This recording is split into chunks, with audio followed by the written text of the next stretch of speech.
Before we start the meeting, I would ask that everybody mute their cell phones. In accordance with our resolution, if you are videotaping this meeting, please raise your hand and give us your name and your address. Matthew Saunders, 52 East Cheltenham Road. Michelle Stroback, 157 West Garrison Road. Due to COVID, Kathy Powers, 2626 Borough. thank you. Due to the COVID-19, as you can tell, we're limited here by the governor's orders. We are videotaping this, and it'll be placed on the website. So I would ask all council members when you're speaking to please keep your volume, voice volume up. And at this time, I would ask that you please stand for the Pledge of Allegiance. I pledge allegiance to the flag of the United States of America and to the republic for which it stands, one nation, under God, indivisible, with liberty and justice for all. Thank you.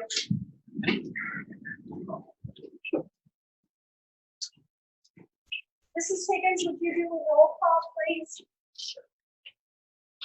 Mayor Dietman. Here. President Percival. Here. Vice President Bull. Here. Councilman Capabianco. Here. Councilman Long. Here. Councilman Swigert. Here. Councilman Sidlow. Here. Councilwoman Guy. Chief Murray. Here. The Emergency Management Coordinator Powers. Here. Solicitor Wills. Here. And the engineer and the treasurer are not.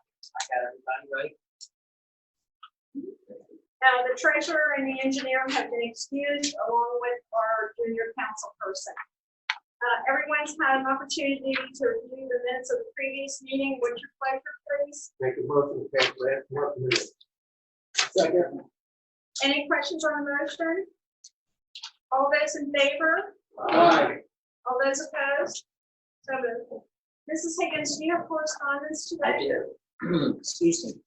Okay, correspondence. This is money that's come in through the borough office during the month of May. Licenses and inspections, $9,558. For liens, $3,815.92. Recorder of deeds, $499.80.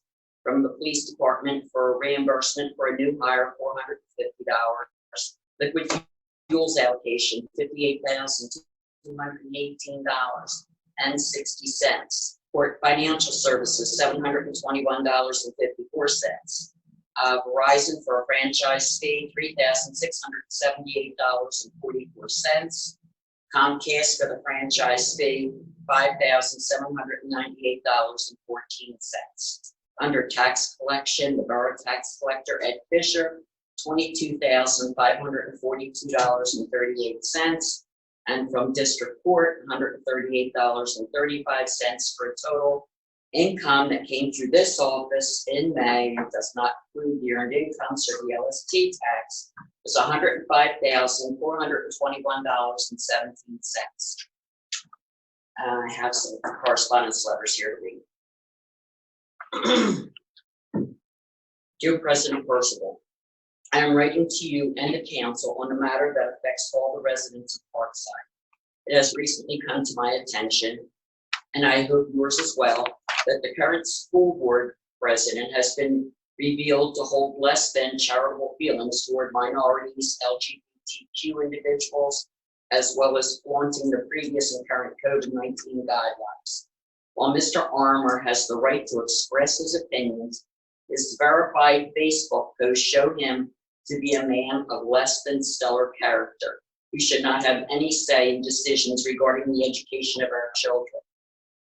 I would hope that as a participating member of the Pendelco community, the council should, at the very least, denounce Mr. Armour and his posts, but feel that council should contact the current superintendent and school board to demand that Mr. Armour resign his position immediately. An individual who has no tolerance or compassion is not the person I would want to make decisions regarding my child's education. I question the school board's silence on this issue since the information became public on June 7th, and look to you, our elected leaders, to set the correct example to all the children of Parkside by condemning the man's vile hate speech. I have another letter. I'm sorry, that was from Matt Saunders. He also sent a copy of that to Dr. Stein.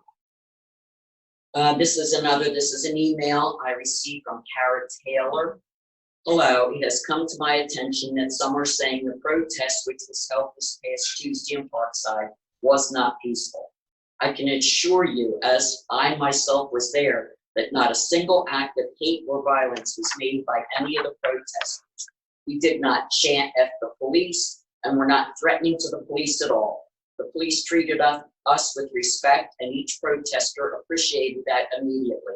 We had no reason to turn to violence. Those who were saying that we were violent and threatening are only trying to undermine the movement and silence our message.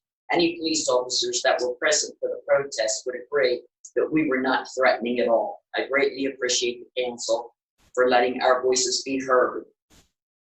I have another one here. This is from Mrs. Saunders. And the subject of this is Racial Inequality March. Dear council members, Mayor Dietman and Mrs. Higgins, I find that it is necessary to correct some misconceptions and general information with regard to the march on June 2nd. Although the march was made up primarily of our rising seniors from Sun Valley, there were younger children and numerous parents there, myself included. I was there from the start and was the last adult standing at the finish. No one chanted anything at the police or flipped them the bird. The organizer, Lisa Eckley Copperow, whom many should recognize as the woman who has organized the weekly food donations to our needy Parkside families, as well as local food banks, profusely thanked the officers for their escort. She was not the only one. I, too, took pains to publicly and privately thank the officers, and there was no time they were disrespected. The young woman who led the march instructed us repeatedly to do nothing as much as jaywalk and to not interact with people taunting the children along the way. 2 girls did flip the bird, not as police has suggested, but at a man calling them racial slurs. This happened on West Elvine. I was directly alongside and did not take pains to correct their behavior as I felt it was appropriate. But the young lady leading the parade came back, instructed them to stop, and offered the man to have a blessed day, which was the expression we used from that point for the remainder of the march. No one flipped the bird at passing motorists. There were armed men along the route on East Elbon, Tom Sweeney Drive, and the most public display of firearms along Edgemont Avenue. No one suggested this was the police escort and were concerned about trained officers having their required firearms. That suggestion is so absurd it borders on lunacy and was obviously suggested only to paint the march in the most disparaging way possible. The residents who were wearing their firearms while imposing did not scare me quite as much as the men positioned in a sniper's perch along Edgemont Avenue, having opened their truck to display their large guns in its bed, while being armed and having an attack dog that would snarl and salivate as we walked past. To suggest that we frighten them or approach them in any manner is another form of lunacy, and I assume to paint the impromptu, non-residential militia in a light that would make them into victims, or heaven forbid, give them the age-old my life felt threatened excuse to open fire on peaceful people and children. Upon seeing them, we stopped and made the determination not to look at them. We walked past twice on opposite sides of the street, depending on our progress, and did not interact with them. No one in the march was armed. And it just goes on. We did not have a megaphone. We had a child. So let me repeat that, child's amplifier. We did not use this to frighten children, dogs, or old people, but so that the back of the march could hear our leaders at the front. In fact, the children went out of their way to wave at children and speak to people with dogs and assuage any fears. This march was not infiltrated by Chester people. The children in this march were children of our school district. I am happy to supply their names, as I knew most of all of them, so that dog whistle rumor can be squashed. If you have any questions regarding this matter, please contact me first. I have another one here. This one's from Sammy Saunders. Hello, I'm contacting you today because I know there has been some backlash from the protest held in Parkside in response to the death of George Floyd. People have said that the protest was not peaceful and that there was cause for fear at this protest. That is not the case. Marching with us were families, children, many other under the age of 25. We were not armed and we marched peacefully without disturbing traffic. We respected the police that were present and never chanted the phrase "F the police." On the other hand, there were armed citizens who were present at the protest. While I may not agree with them being there, we did nothing to intimidate or threaten them in any way. I have another letter, and this one's from Darry Tumalo of Norfolk Lane. My name is Darry Tumalo, and on June 2nd, I was in my garden when I heard some commotion up my street on Norfolk Lane in Parkside. I then saw a group of people marching. They were loud, so I took my phone out and started taping the group coming down the street. Then this African American girl started saying things to me like, "Take a picture, it lasts longer." And when she said that, I did respond and said, "F no." Then she started saying that it's a real nice shirt. She was wearing a Trump shirt and was just yelling at me. I couldn't understand half the things she was saying to me. Then I did respond with effing idiots. I had my Trump shirt on, and this white girl started yelling at me about my shirt that was pink. She said, "Oh, do you think that shirt looks good in pink?" Then she came close to me and said a few choice words about Trump. Then just real mean and nasty, she started to give me the finger and holding up her sign so close to me. I didn't want to get into anything with these people, so I backed up and said, "See all of you on November 3rd. At that point, a couple of the protesters were yelling things to me, so I backed off and stopped taping. They were a little threatening to me, and I did not want any confrontation, so I just backed up onto my lawn. Then I just watched them march to the firehouse and start the chanting of Black Lives Matter." And that's all I have. Thank you, Mrs. Higgins. We're gonna go to the mayor's report. Mayor Caitlin.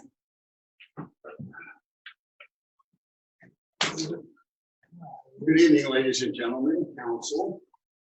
The report is going to be a little, I'm sorry, folks, about my back, please. The report is going to be a little different tonight.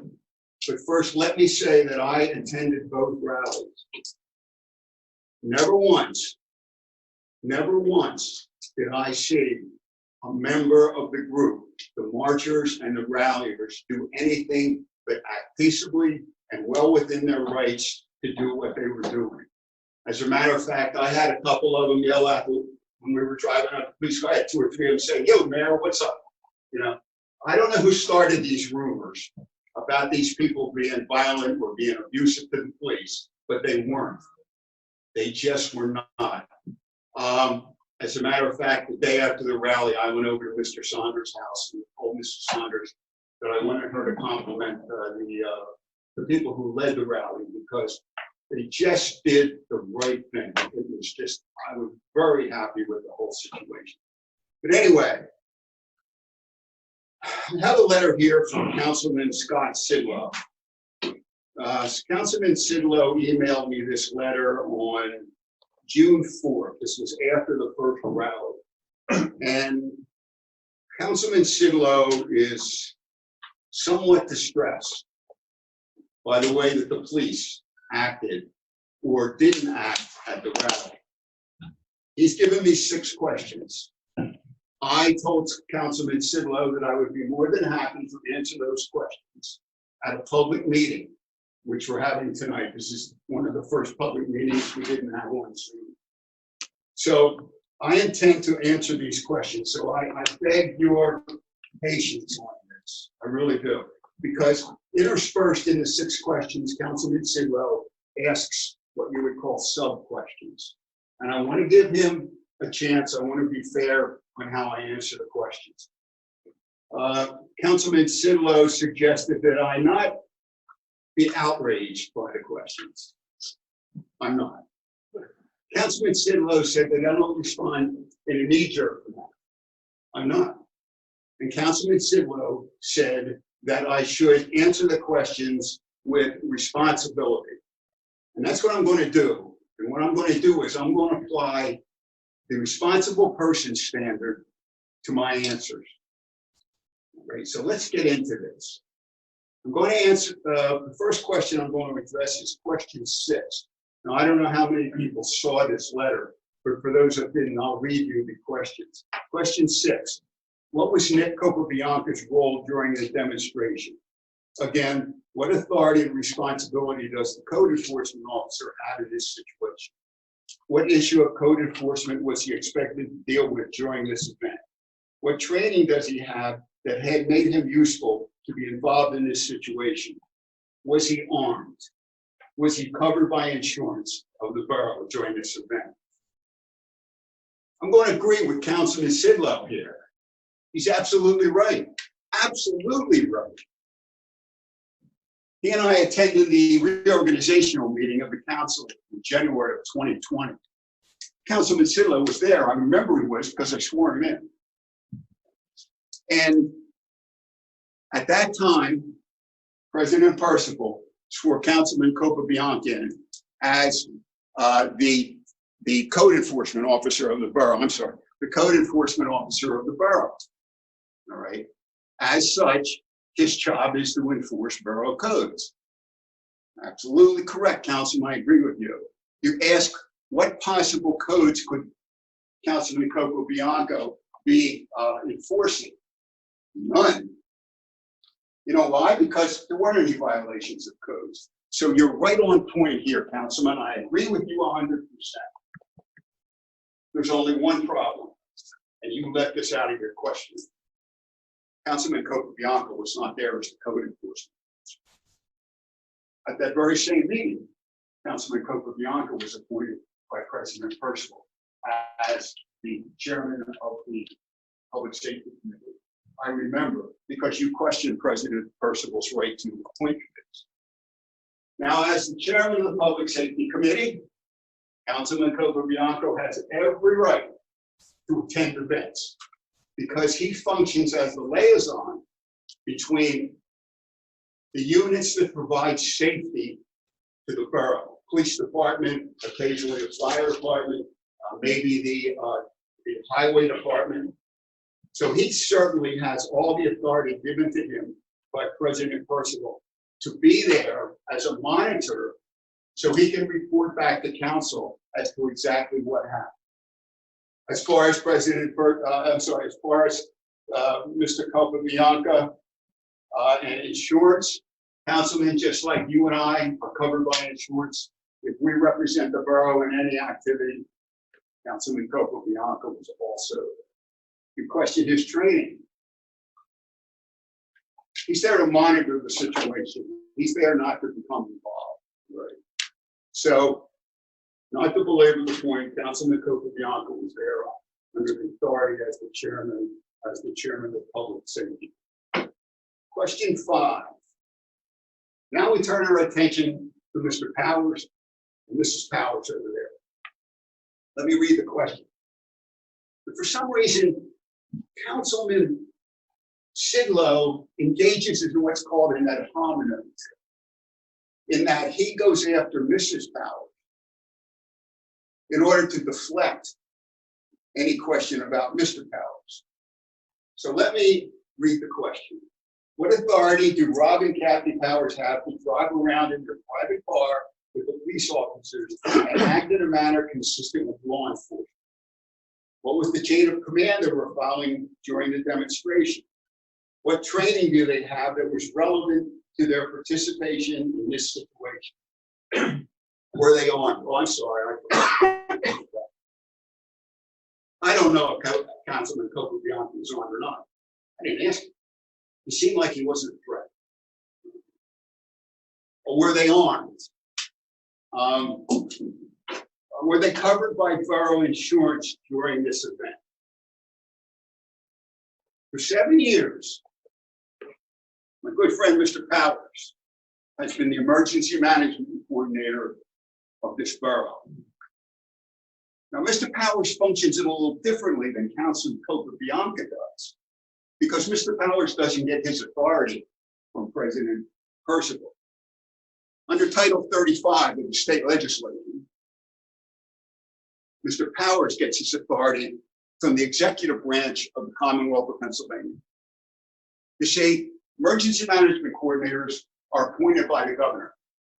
And after appointed by the governor, that power goes from the executive branch down to the Pennsylvania Emergency Management Agency, then to the Delaware County Emergency Management Agency, and on to Mr. Powers as the coordinator of Parkside Emergency Management. One of Mr. Powers' jobs is to chair what we may call the Parkside Emergency Management Advisory Group. There are 6, I believe, permanent seats on that group.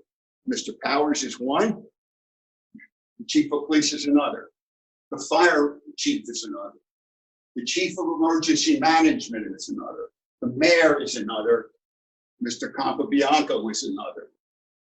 It's Mr. Powers' job to coordinate the response on any activity where an emergency response is necessary. He was there as a monitor to see what was going on. Now, Mr. Powers can act as the emergency management coordinator, even though I, as the mayor, don't declare an emergency. That's his authority from the governor. He has the chain of command. Although when the unified command system goes into place, Chief Murray is in charge of the police department. Mr. Powers is in charge of seeing that everything in the police department does works together with everybody else. So he had the authority to be there at it. Now, I really am a little befuddled by the fact, Councilman, that you would involve Mrs. Powers in this. You know as well as I do that Mrs. Powers is an official in this borough. She's Mr. Powers' wife, all right? As a citizen of the borough, she had every right to be at that rally. She could have been staying on the corner, but she chose to stay in the car. Mr. Powers and I have worked many times on emergency situations. Mr. Powers is on duty 24/7. Sometimes Mr. Powers is out having dinner with his family. Sometimes Mr. Powers is attending a sporting event that our junior councilman, his daughter, participates. He gets a call and he responds, and his family comes with him. They have no authority there. Well, what do you want him to do? Leave him? No. And the other issue is this. Mr. Powers uses his personal car. He doesn't charge the borough for fuel. He doesn't charge the borough for wear and tear. He doesn't charge the borough for repairs or mileage. And as far as Mrs. Powers being in the car, I think we all agree that Mrs. Powers' authority as Mr. Powers' wife supersedes the governor and Miss Percival. You know, I don't know why Councilman Sidlow included these 2 questions. Councilman Sidlow knows very well that I, as the mayor, have absolutely no authority over Mr. Powers or Councilman Campabianco. So, Madam President, I think they need a chance to talk on their own behalf. So I'm going to relinquish a couple minutes of my floor time in order to let these 2 gentlemen talk. I reserve the right to take the floor back to finish my question. Thank you, Mayor. I'd like to start with Councilman Campabianco. Thank you, Mayor. Thank you, Madam President. On that day, I think it was June 3rd, I went over to Mr. Sidlow's house, which was plugging face-to-face and man-to-man. Discussed the falsehoods that he posted, and I proceeded to tell him I'm receiving screenshots of what he posted, and I'm not on that misleading back in sight and want no part of their hatefulness. I told him I'm old school and I'd like to speak to people directly face-to-face and see their reaction to that or that contact. I wanted to proceed with the questions and said, number 1, what was Nick Campabianco's role doing there for the demonstration? I answered, my role was to observe as chairman of public safety. The second question, again, what authority and responsibilities does the code enforcement officer have at this situation? Answer, this question is mute because as I stated in my first answer, I was there as chairman of the public safety. His third question, what issues of code enforcement was he expected to deal with during this event? Again, I answered him, I was there as the chairman of the public safety. If I was there as my role as code enforcement, this demonstrators were in violation of the borough. They weren't if I was there as code enforcement. The fourth question, what training does he have to make him useful to be involved in this situation? Again, I was there to observe as chairman of public safety. I had no intentions of leaving the vehicle and was there for only her. His fifth question, was he armed? I said to him, that is no one's business. However, I do own guns and I proceeded to take out my wallet and show him my license to carry, the permit. Sixth question, was he covered on the borough insurance during this event? I said yes. I'm on call 24/7. I'm also authorized to use that vehicle in a 2-mile radius, in case you didn't know that. I also said that I had a code enforcement shirt on. I'm not a police officer. I also added, I wear a Carson Wentz jersey. Does that make me a football player? I also said that, then he said, well, your car was perceived as a police car. I said, did you see police written on that car? They could get no answer. Then he said, well, the light bulb on top was perceived as a cop car. I said, did you see blue light bulb on top of that car? There were other discussions, but I just wanted to stick to the questions that was misleading on that site that he posted on. I also want to add that when I'm in my full capacity of code enforcement, I always wear a badge to identify myself as stuff. And no, I did not wear a badge on that night. Also want to say to Mayor Dietman, Chief Murray, our officer back there, and all the police officers in Parkside, you got my full support. I got your back. That's all I have to say. Thank you. I'd like to- Sorry, I wanted to, there's 2 more issues I want to bring up. As far as the letter that Linda had read off there, here's a picture of Rob, myself, and undercover Mark Carver, the sheriff in there. That was at 7:10 p.m. at the Dunkin' Donuts. At 7:16, the march went by. And I caught the lady giving us the finger. It's very blurry.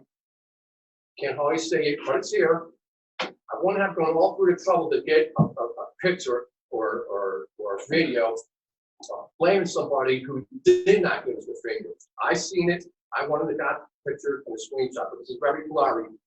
But yeah, they did give us the finger. As far as the megaphone, like, what do I call it? An amplified voice device. There's 2 pictures of this young lady screaming out at the video of it, saying, it's effing beautiful. Now remember what that letter said, there was children there. Remember, there was children there. And you're yelling effing beautiful in front of these children with this voice amplifier device. That's all I got to say on that. Thank you. I'd like to give Mr. Powers an opportunity to respond also.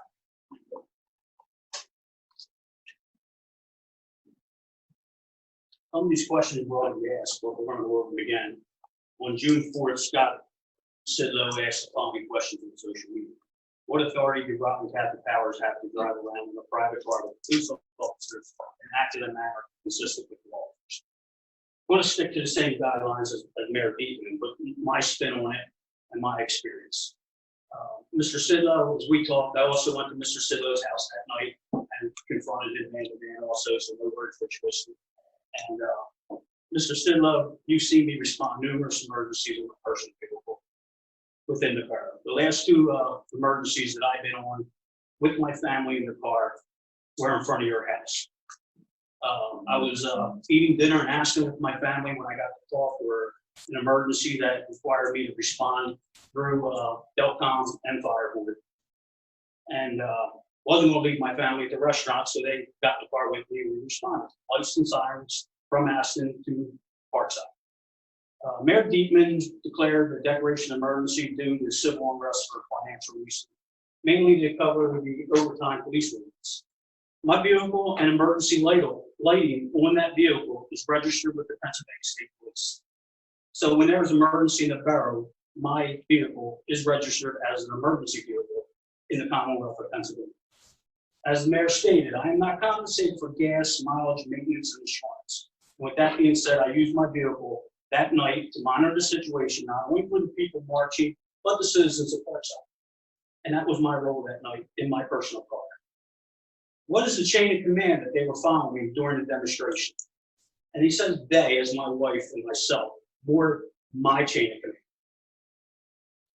Once a declaration of emergency has been declared as emergency management coordinator, I have command along with Chief Merrill in accordance to the National Incident Management System, from here on out known as NIMS. And I also have 2 certifications in the Homeland Security Act. So again, that's my role and that's the command that I follow. What training do I have? First, I find it very inappropriate that you even asked that question, being I'm appointed by the PA Commonwealth and the Parkside Borough. But I will mention the 2 that pertain to this situation. One, I have NIMS 100 through 900 incident command. 100 through 900 is a series of incident command from the NIMS, the National Incident Management Security. It is very lengthy in all management that involves any type of incidents. It took me over, I'm going to say roughly 9 to 14 years to achieve all those incident commands. So it is not a fly-by-night certificate. The other 2 certifications I have are Homeland Security Act certifications. Your 4th question was I armed? Since my wife already answered some of these questions on social media, I do not own them. But I'm going to reiterate Nick's stance. It's none of your business, Brandon. Was I covered by borough insurance? As appointed official, I'm covered under the borough's insurance and also have my own insurance. Being I own the vehicle, I can put whoever I want in that vehicle. Thank you for your time. Thank you. Mayor, would you like to? Yes. Question 4. Now, if I was going to be outraged with one of these questions, it would be question 4. I'll tell you why. Because I spend time as a police officer. And as mayor, I am in charge of the police department. And I know these guys personally. And they know that my loyalty lies with them. Let me read you this question, ladies and gentlemen. And I don't think that any citizen of Parkside would ever believe what this question asks. Are the Parkside police intimidated by heavily armed people in the public sphere? Is that the reason the response took so long? We'll get into the response time in a minute. Or does the Parkside Police Department believe that white heavily armed men are not a threat to the public police, while young people of many colors gathering and demonstrating peacefully are? That is my impression of how this situation was handled. I would like to know if I'm wrong, or if the Parkside Police Department is willing to admit these men were a threat to the community and that it should have been handled differently. In the next question, Councilman Sidlow goes into heavily armed men being a threat. Well, this is a hypothetical. And the reason it's a hypothetical is because nobody has any basic facts from which to draw a conclusion. It's a what if. All right. And usually hypotheticals are created by the mindset of the people who are creating them and by the bias. So I was trying to figure out how to answer this question. I came up with a way to do it. The evening of the first rally, there were 5 Parkside police officers on duty. The chief and 4 patrol officers. One of those patrol officers was was Patrolman Young. Patrolman Young has had 20 years experience as a police officer. Before he became a police officer, he had 15 years experience as a United States Marine. When he separated from the Marine Corps, he was a staff sergeant. While he was in the Marine Corps, he saw combat 4 times. Definition of combat, I think we all agree, is heavily armed men trying to kill you. Back there in the corner, Officer Doug Steckelback. Officer Steckelback has had 9 years experience, 10 years experience, I think, as a police officer. Most of those years, he was a patrol officer in a municipality here in Delaware County that has the highest violent crime rate of any place else. Before Officer Steckelback became a police officer, he was a federal air marshal. Now, I don't know whether Mr. Siglo there knows what a federal air marshal does, but I'm going to say what he does. When you're in a commercial jetliner flying at 36,000 feet, going 500 or 600 miles an hour, and something happens, not mechanically, but something happens when a passenger starts to create an issue. Maybe it's just the guy had too many drinks before the plane took off, and he was a little drunk. Or maybe it was an armed terrorist who would come down the aisle with weapons with the intention of killing everybody on the plane and crashing the plane. You better hope that you have a federal air marshal on that airplane.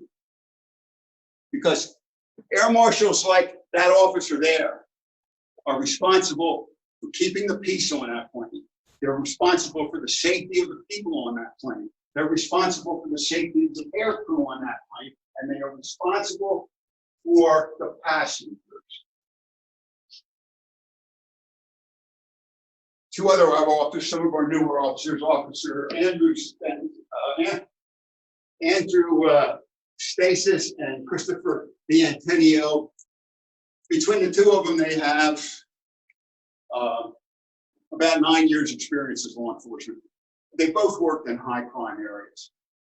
Now, I checked out the definition of intimidation. It means to make timid or frightened. Some of the words that you could use instead of intimidation are frightened, terrified, scared, or threatened. Do you honestly believe that a police officer with 20 years experience was a United States Marine and saw combat 4 times is going to be intimidating? You honestly believe that that officer over there, a federal air marshal, is going to be intimidating? Chief Murray's been in the job for 40 years, same department, Marple Township, raised from the rank of patrolman to chief of the department.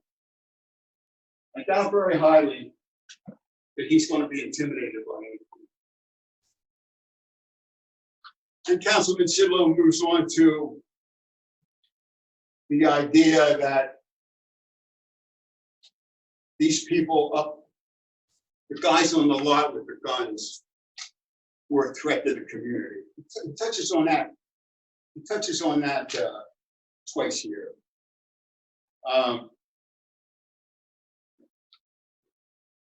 He says that a group of peaceful protesters were something about how those who had guns, Parkside who had guns and were a threat to the community peace. Every movement of a group of peaceful protesters who were asking for peace from police firearms. But, quote, were treated as though we were about to go on a rampage through the borough. The borough secretary has read 4 letters tonight commending the police department on the way they treated the marchers. I visited with 5 people involved and talked to them. And I asked them the question, how did the police act? Every one of those individuals said the police acted with professionalism and courtesy. Were you at the same rally I was? Now, let's talk about whether people with guns are automatically considered to be a clear and present danger to the general population. I did a little research on this. All right. Mr. Sidlow, do you know what stare decisis is?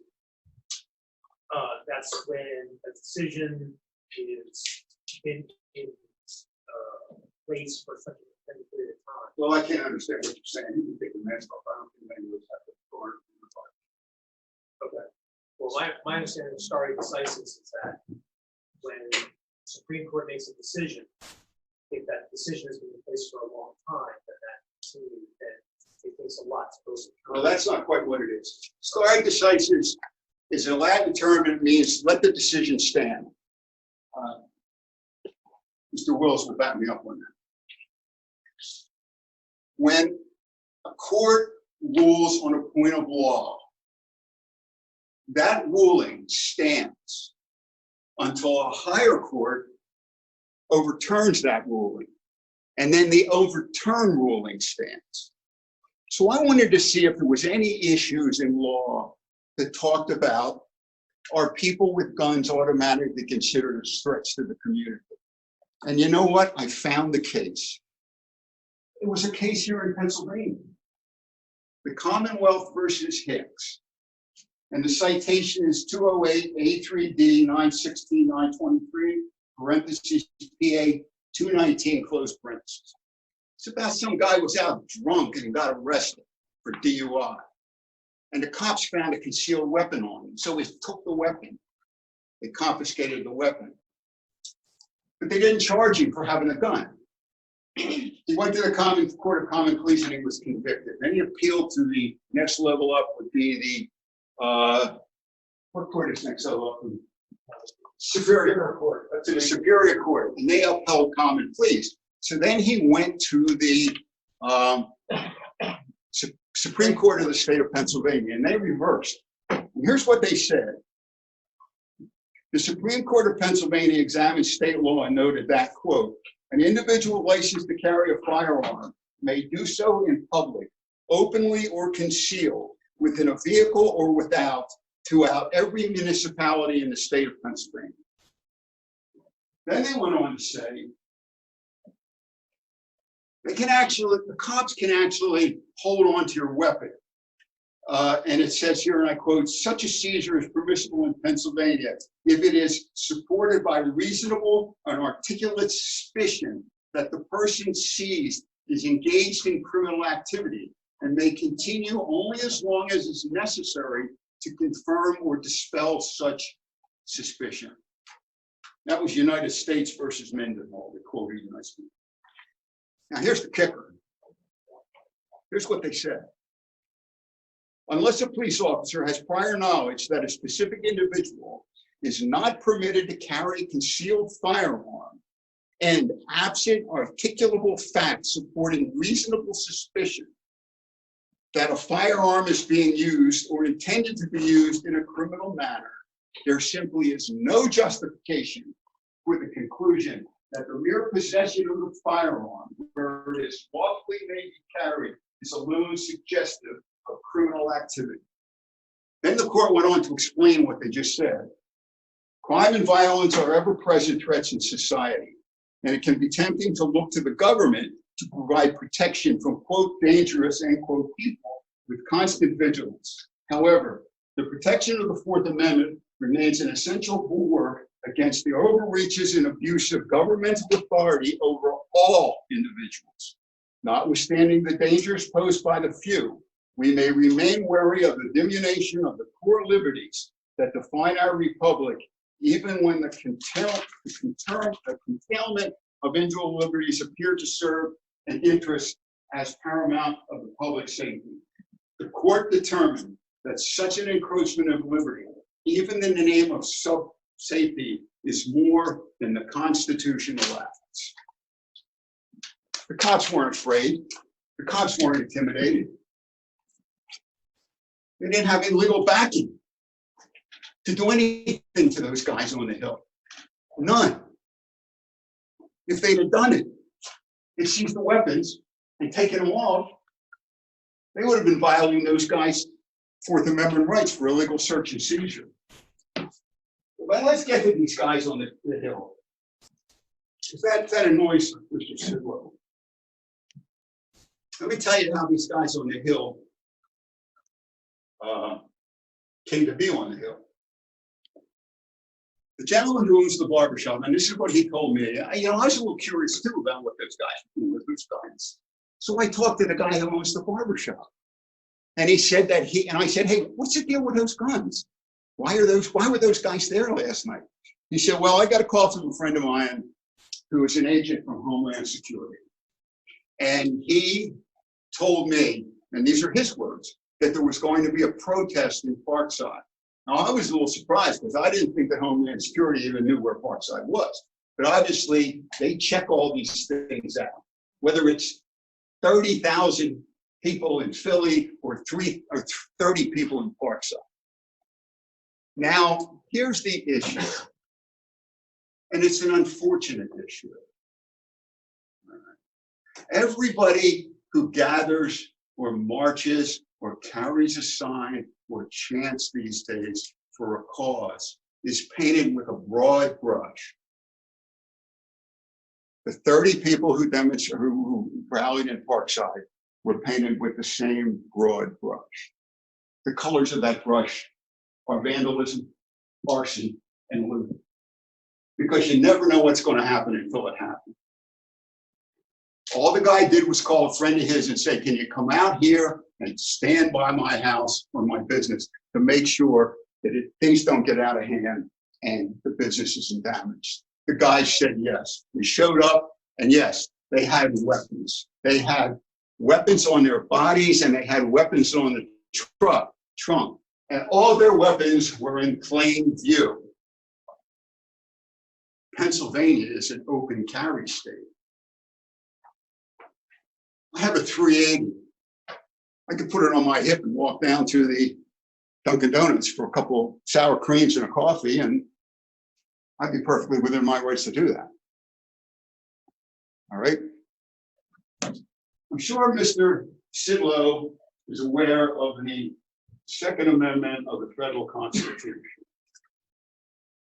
But I don't know whether he's ever read the 21st Amendment of the Constitution of the Commonwealth of Pennsylvania. I'll read it to you. The right of the citizens to bear arms in defense of themselves and the state shall not be questioned. So let's count the points here.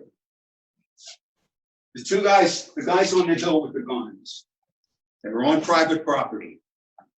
All right. They were there as invitees of the owner of the property, acting as agents of him to protect his property. They were carrying weapons in the open. They were protected by the Second Amendment of the Federal Constitution, and they were protected by the 21st Amendment of the Constitution of the Commonwealth of Pennsylvania. Plus, if you tie in the Commonwealth versus Hicks, nobody had any prior knowledge that they were going to commit a crime. There is absolutely no reason why those gentlemen should not have been where they were. And the interesting thing is, nothing happened. Nothing happened. The marchers walked on by. The guys watched the marchers. The marchers came back. They left. The guys with the guns left.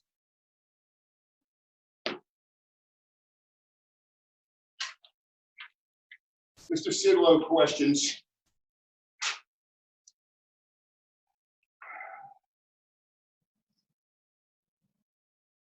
With the police department of Parkside treated heavily armed black differently than they would treat a heavily armed white. Right? Mr. Sidlow uses the adjective white 5 or 6 times, defining white men with guns, cowards with guns, men with their stupid guns. That's a hypothetical. He has no idea how our police officers would treat anybody. And the fact that they're black has nothing to do with it. What about a Hispanic man? How about a Asian man? How about a white man like myself? How about a gay man with a gun? How about a woman with a gun? Now, I don't know how long Mr. Sidlow's been in this town, but I've been here much longer than he has. And there's been people of color in this town since the 60s. Since the 60s. I have never once heard that our police department was called to task because they treated people of color any different than they treat white men like you and I.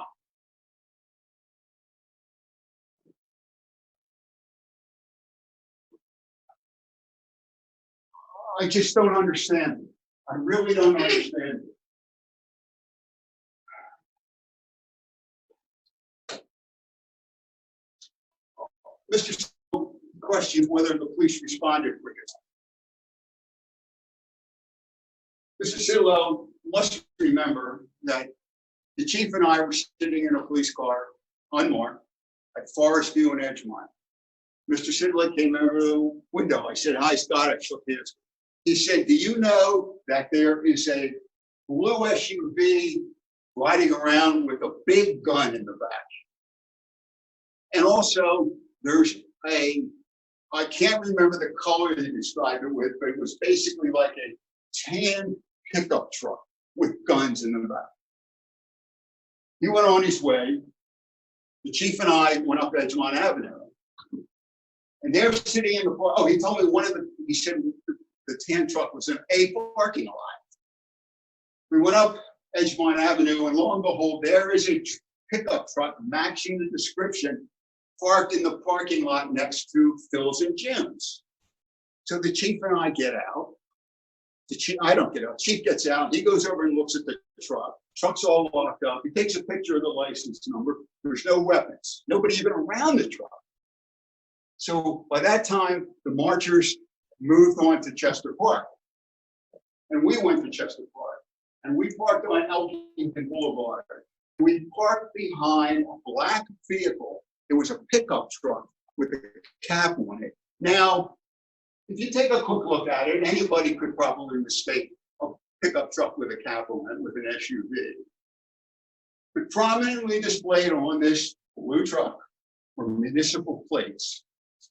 The reason they had municipal plates on it, because it was an unmarked Aston Township police car. And the person driving it was a Aston Township police officer in full uniform. And the reason that we were told that Aston was there is because the rumor mill had gone, and it said that after the marchers were finished with Parkside, they were going to march over to Aston. So the Aston police came over to make sure that went away. Apparently, Mr. Sidlow didn't realize that there were two blue vehicles there, and there were two brown vehicles there. Maybe he did. He didn't say it. I don't know. I think he's worth for it. He'll tell you he didn't know. But as soon as he told the chief and I what was going on, we went over there and checked it out and found nothing to be concerned with. Chief's going to make a couple of comments. He can explain about the other officers and what they were doing. But Mr. Sidlow continues to think that the people on the Hill were dangerous and that the police didn't respond correctly. And so I will answer your question here, Mr. Sidlow. On behalf of the Parkside Police Department, does the Parkside Police Department willingly admit these men were a threat to the community and that it should have handled it differently? Emphatically, no. No. They weren't a threat to the community. They were there because they have a right to be at that community. And you can't have it both ways, Mr. Sidlow. You can't stand up for the rights of the protesters and say they have their right to march. And on the other hand, turn around and deny the Second Amendment rights to people who are legally carrying weapons that don't pose any threat. You owe the police department an apology. You owe Chief Murray and the 4 officers who were an apology, because you know what you did? You called into question their ethics, their professionalism, and their courage. And you know who else you owe an apology to? The good people who marched, the good people who rallied. And the reason you owe them an apology is because they have a fervent belief in their cause. They fervently believe that there is social injustice in this country. They fervently believe that Mr. Floyd should never have died a horrible death on the streets of Minneapolis. They firmly believe that there is a chasm between the races in this country. They believe that there's a wound open in this country. And they're out there because what they want to do is put a bandage on that wound and heal it. They want to close that gap. That's not what you want to do. On the contrary, you want to rip that Band-Aid off. You want that wound to become infected, and you want that infection to go through the entire body politic. You want to widen that gap. Your attacks on the police force, uncalled for. Your attacks on those gentlemen up there on the hill with guns, uncalled for. Your use of inflammatory language, cowards with guns, blatantly flouting their stupid weapons, protesters who were marching about because as if they were going on a rampage, and on and on. White men with guns.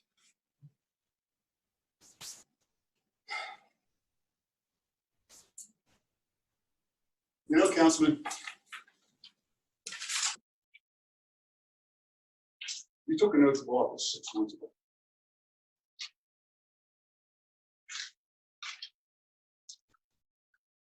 In that oath of office, you swore to protect and defend the Constitution of the United States and the Constitution of the Commonwealth of Pennsylvania. That's what the words on that oath mean. They mean a lot to me.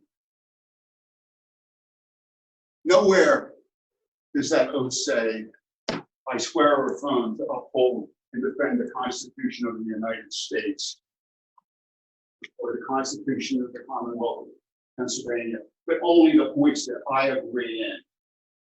And those people who don't agree with me and the rest of it, you guys can all go to hell. If I had known 6 months ago that you were going to violate your oath of office, sir, I would have never sworn you in. Thank you, Madam President.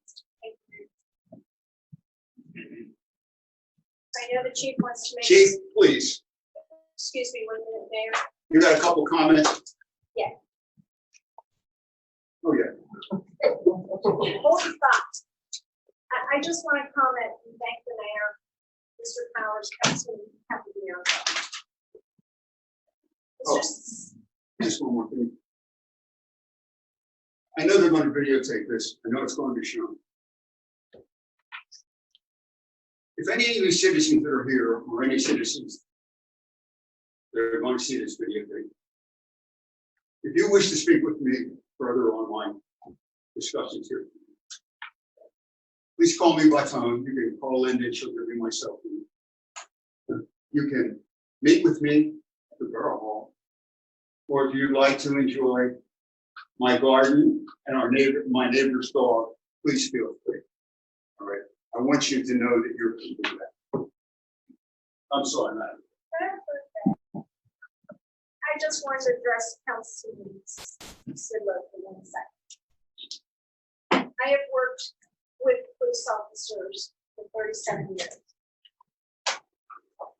To say that a police officer was intimidated, you surely do not know their characters.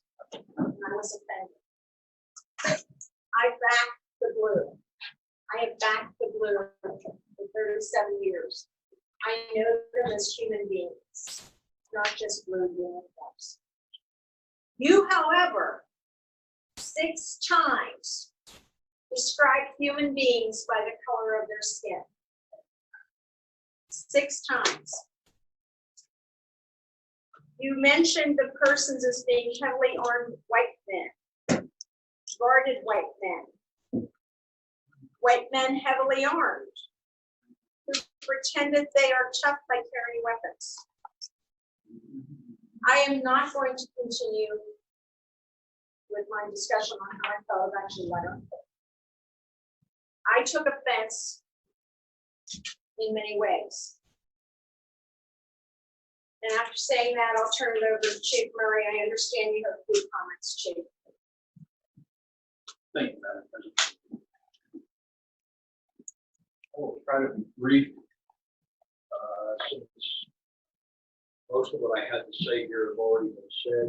But let me start off by saying that on June 2nd, the date of the first rally here in Parkside, the police department was not informed by anyone that this was to take place.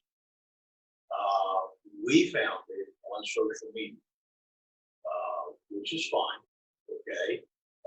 But we had no idea who was going to be here, how many people were going to be here. So we beefed up the number of officers that were on the street, and I advised the local departments that surround Parkside so that they could have some officers at the ready, and they did that, okay? Fortunately, the rally was not like many of the rallies that were taking place around the country at that time. So to the rally organizers and to the residents, the students that showed up, I thank you. You should be commended. You did a great job. You were peaceful, okay? You did what the First Amendment allows you to do. To peacefully assemble and have your say. And to that, kudos. You did a good job, okay? Now, we just get done talking about the First Amendment right. There's a Second Amendment to the Constitution. The Second Amendment talks about the right to bear arms. Right? You've heard the mayor talk about the right to bear arms, what the Constitution says, and exactly what gets police officers in trouble in a lot of these situations is an overreaction when somebody says he's got a gun. All right? There was no reason for our officers to engage those individuals. They did observe them, okay? They weren't doing anything. They weren't interacting with the protesters. They were sitting there, and as you heard, Pennsylvania is an open carry state. Even without a license, I can strap a sidearm on and walk down the street, perfectly within my rights. Our job as police officers is to protect all the rights that are afforded by the Constitution, both the Constitution of the United States and the Constitution of the Commonwealth. That's what we do, irregardless of color. Color should have no play in this whatsoever.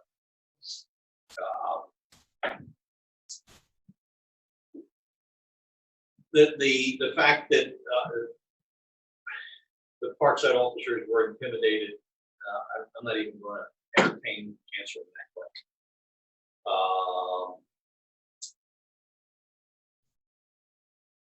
The comment about the police watching the protesters as if they were about to go on a rampage, that was the councilman's words.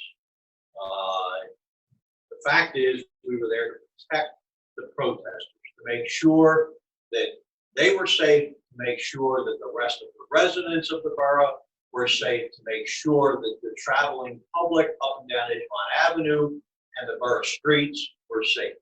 That's what we were there. And to that end, I think we did a very good job. And as was already mentioned, Many, many people came up to us afterwards and thanked us for being there and helping.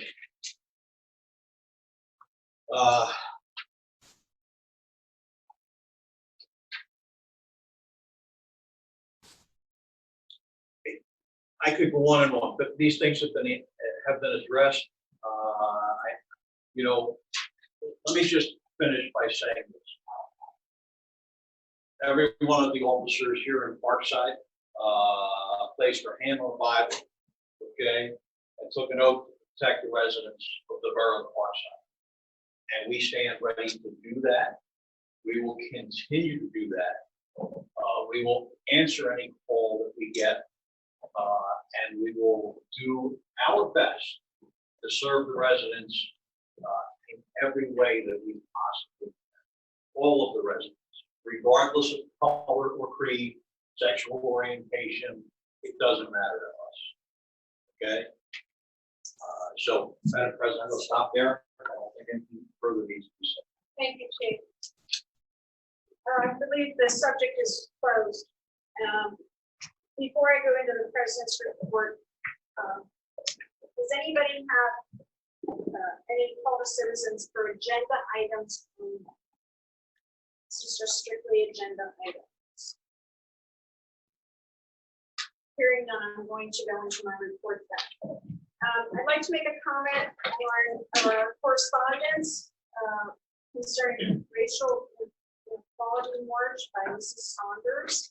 I'd just like to note that two council members knew about this march, and as the chief said, we were never informed. The police were never informed about this, so we had no way of knowing the number of people who was attending. And I do think that the marchers for doing this, and especially the youth of the community for participating.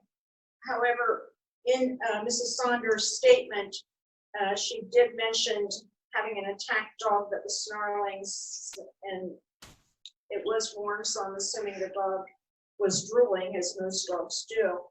I understand from the person that owned the dog is quite nice and was intimidated by the people yelling at people yelling. I won't say they were yelling at the dog, but that's not fair. Also, from Mrs. Saunders' letter, the march was not infiltrated by Chester people. I'm not quite sure why she pointed out Chester people. We did have one incident which I learned about that has not been mentioned. Someone walked halfway up the steps and was told to get back off of private property. I am truly thankful that the march was quiet. I only wish that we had been told ahead of time so that the public could have been informed through either email blasts or social media. The police could have been informed, and that would have gone much smoother. Can I respond to that since you're? Actually, I'm doing my report right now. Then let me know when I can.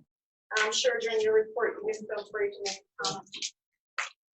I'd like to mention the school board issue. Mr. Saunders sent a letter. This is unfortunately a school board issue. However, everyone needs to be responsible for their remarks on social media. He is an elected official, of which this borough did not support him in his last election. This leads me to a letter that I received and a phone call from a member of the community, a gentleman who lives on West Roland Road, and I will read it. And hi, Shirley, this is Anthony. I spoke with you earlier. I am following up with the phone call we had, which I appreciate you taking time to speak with me. Me and my friends were standing at Razor's Edge several weeks ago when they had the protest on Edgeland Avenue. We weren't bothering anybody or threatening anybody. We kept to ourselves. We were exercising our Second Amendment rights, which we were concealed carry firearms. We all have our carry license, but we never once brought our firearms out or tried to harass anyone with them. A council member named Anna Guy decided to take pictures of us and make a private post on her page. She then decided to call us racist Trump pigs because we were standing there looking after a business for a fellow friend. She allowed numerous people to attack us and call us names. We never once fought back with verbal aggression, but instead tried to peacefully tell her why we were there. She wasn't happy with that and continued to belittle us. I just an unhappy council person would go that far to make a post and grade us over our political views, which she knows nothing about. We spoke with multiple police officers, including a state police officer. He said we showed no aggression or any behavior of us acting up. He said what we were doing was fine and in no shape or form breaking the law. They had a peaceful protest and all we wanted was to do the same. We, 100%, have always backed our law enforcement officers and would do whatever would be necessary if they were in harm's way. We just wanted to help a business owner out. And with all the bad that has been going on in this world, we were never out to hurt or offend anybody. I was unhappy with the way Anna made us out to be. I thank you so much for taking your time, and I'm glad I'm a resident of the Parkside community. This leads me to a situation in which, on a personal social media page and as an administrator of a site, comments were made by an elected official. And these comments were allowed to stand. I'm only going to read maybe 8 of them very quickly. Trump supporters are thugs, racist pigs, liberal whack jobs, ignorant, 45 lies constantly. Name calling or nasty remarks are protected by the amendment before the Second Amendment, by words which are covered by pesky First Amendments. Any wonder why the KKK felt so welcome here and the borough allowed the KKK to be here? Shady, yes, I have screenshots. I Oh my God. Put it on the site. Shady school board members are machines at work. The lady lied about marchers chanting "F-U." Allows racists and bigots to come out from under their rocks. Demand respect and teamwork while attacking viciously and quite rudely anyone who asks a question at council. Opinions don't equate to facts. Well, that's one's true. I can go on and on. The bottom line here is insults, hatreds, lies, misinformation on social media. They are not being stopped, corrected, or deleted. Is this practice what you preach? If we call for one elected official to resign because of social media posts and issues, should we not call for another elected official to resign? It needs to stop. Information that are lies, misinformation, all need to be corrected. Where's the responsibility of an elected official as far as social media is concerned? That's my response, and that's what I asked the gentleman who sent me the letter. Changing courses very quickly. Thank you, Kathy and Sarah Powers, for donating and planting flowers around the building. They do look nice. Aston Library, for those that use it, are now doing curbside pickup. Please call ahead with your request. I'd like to mention, and a thank you to Mr. Powers. We spent almost $3,000 unbudgeted funds for police during the current civil unrest issues. Mr. Powers has filled out the necessary forms and requested reimbursement from FEMA, but we're waiting to hear something back. I know I've taken a while, the mayor's taken a while. Mrs. Guy, would you like to comment? I believe the posts on the Facebook group were protected by the First Amendment, is that correct? Yes, actually, you said, and I do have copies of screenshots with who said what, if anybody's curious. You actually said name calling or nasty remarks are protected by the amendment that comes before the Second Amendment that has the First Amendment. Yes, that's exactly what I said. And you were asking, along with many other people, that a member of the school board who is an elected official be asked to resign. Should it not apply Because to he you? has made racist posts and posts that show that he doesn't take the code very seriously. It's not because he didn't agree with somebody, it was because he made rude and racist and inappropriate posts. And you don't think somebody being called a racist pig, liberal Did whack I job? call somebody a racist pig? Would you like me to read the gentleman's letter again to you? I did, you're taking his word for it? You weren't even there. I spoke with him on the phone. I You spoke weren't with the even second there. person on the phone.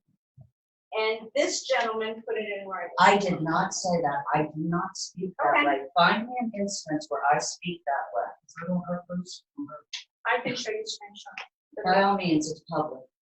Because I would suggest that if you're going to monitor your freedom of speech, then maybe you should correct misinformation, such as the KKK being allowed to be here. That was You should- discussed and it Then was straightened maybe out. you should delete posts in which people are being called nasty liberal whack jobs. You, an administrator, you have a responsibility to control what is there. The one gentleman said, and I'm going to read his post. I talked to two of the gentlemen that were there that day with the dog. And I will tell you people, my 5-pound dog probably would bite you faster than their 50-pound shepherds. I was standing right there. It was one rifle. I don't care what you say, because I was one of the men standing there. I live in Parkside. And like I said, we were watching Razor's Edge because the owner is a friend of ours and he was away, and I can continue. So you don't trust the numerous police officers that could handle this? That's what you said. That is what I said. Yes.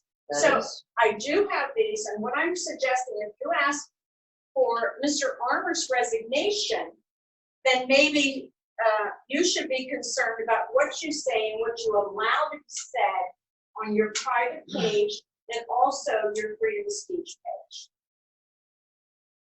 I make a motion that Mrs. Dye remove from council No, You may make that motion, I don't know if I. for her irresponsibility as a resident and as a councilman of Parkside for allowing this trash on her on her Facebook page. What can I add on to something of that? What kind of screenshot? I'm just amazed that somebody like her. Okay, hold on.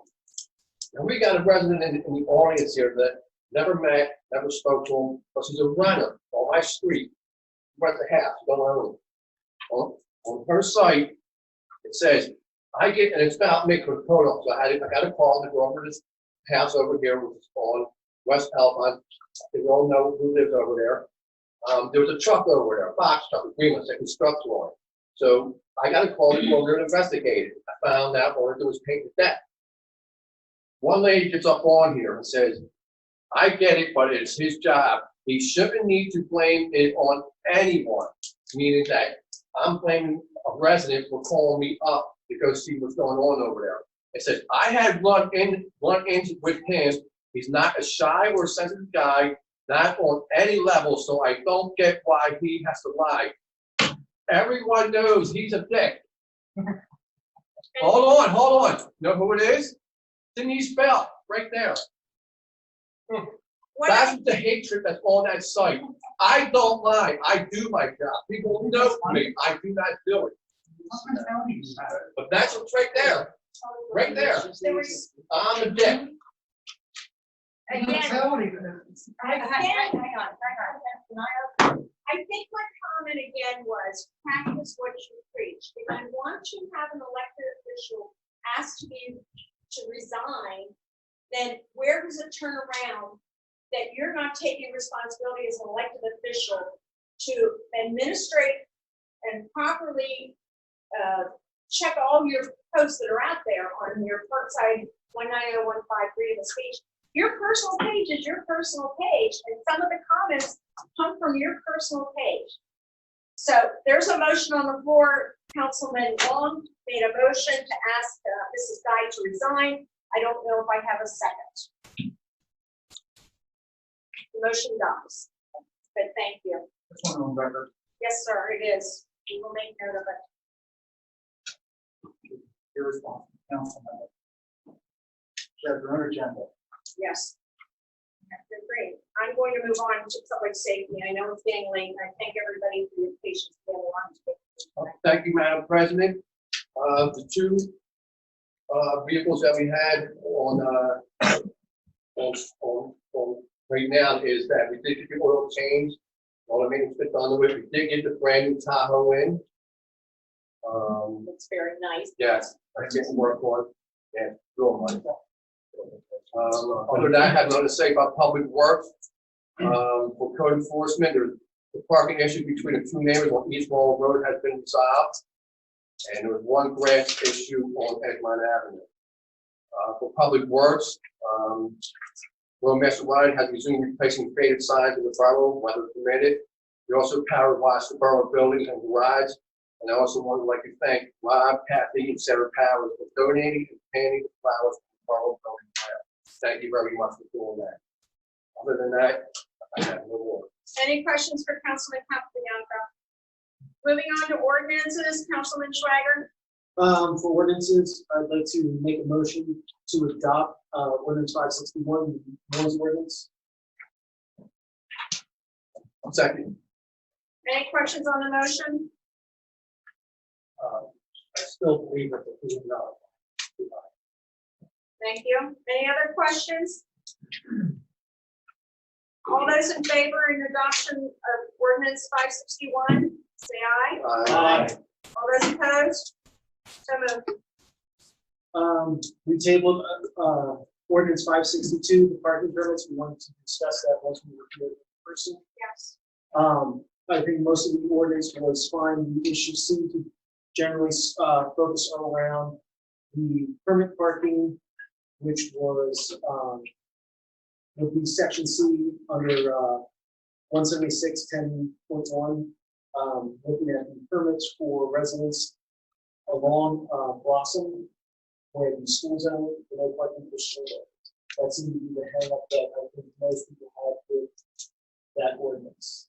I don't know what views people have, what comments they'd like to make. What's council's pleasure on deleting or keeping the section under section 7B, which would be residents with homes along Blossom between East Elmwood Road and East Shelton may apply for a parking permit at a cost of $15 each. Homes with driveways may apply for 1 permit per household. Homes with no driveways may apply for 2 permits per household. What's council's pleasure? I'm against the permit. I'm sorry, I'm against the permit. you're against the permit. Do we need to delete that and send it back? I just think if you're going to do permits for one section of Parkside, permits for all the others. I agree. Mhm. That's the only part I disagree with. Well, we do comments in Parkside Tower. But that was different. Yeah. That was different. That was private. As I said on the. Vice President? Not a fan of the permit. They're entirely warranted and they can streamline some things.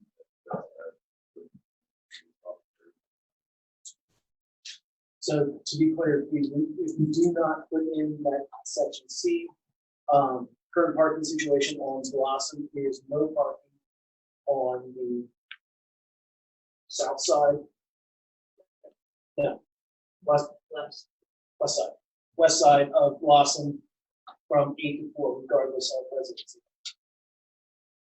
I think that's, and that's basically the school. Yeah, that's not. Well, can we change that sign?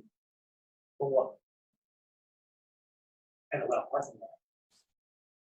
I think the sign says no parking between 8 and 4. It's just between 8 and 4 during the school day. Do we have any other no school parking sign? No, just right there. That's street. And so these people were previously given permits so that they could park during those hours? Yeah, it just affects the 8 to 4 hour time. So those people aren't going to be able to park between 8 and 4, but they have in the past with their permits. Yeah, yes. At least to the best of my knowledge. I'll let DC can make that situation. Does anybody remember when those parking signs were put in? Yeah, the plan was the bus is supposed to go up and down Blossom Avenue and make the turn there. So that's why they put it on the one side of the park for the school bus to go up and down. I was under the impression that was because of parents who were lining up. Well, No. a combination of the two. None of the school buses go by earlier than the Sun Valley buses. Yeah, but then you have the elementary school. I think that was also an issue with regard to the fire marshal, making sure emergency vehicles, fire trucks, would be able to ingress and egress on that particular spot. Do you want to give a comment, Mr. Powers? Well, I made a recommendation about 4 months ago about parking on that street when it comes to emergency vehicles. And at that time, Chief Marion and myself didn't think it was a good idea to allow parking on there. Since then, we kind of rescinded that a little bit. And we're talking Blossom, not the Elmore issue. Oh, I'm sorry, we're talking about Blossom. Blossom. Yeah. I know for a fact, driving a vehicle, I have a hard time getting through there. I literally have to come to a call. So, anything we can do to ease parking situations for emergency vehicles. I think that applies to any large vehicle, whether that's school buses, whether that's emergency vehicles. It's a trash truck. It's a trash truck, an issue for any large. I'm all for that. Are the residents here on that, for that address? There's no address on block. First general Blossom. The people parking there have to live on East Alpine and East Shell. Yeah, the people affected are not here today. I would suggest that, it seems like most of us wanted to leave that section. Okay. So, Send it back. so does anybody have any issues with any other parts of the ordinance? No. So can I make a motion to re-advertise ordinance 562 with the deletion of section 7176-10.1C? You don't have to.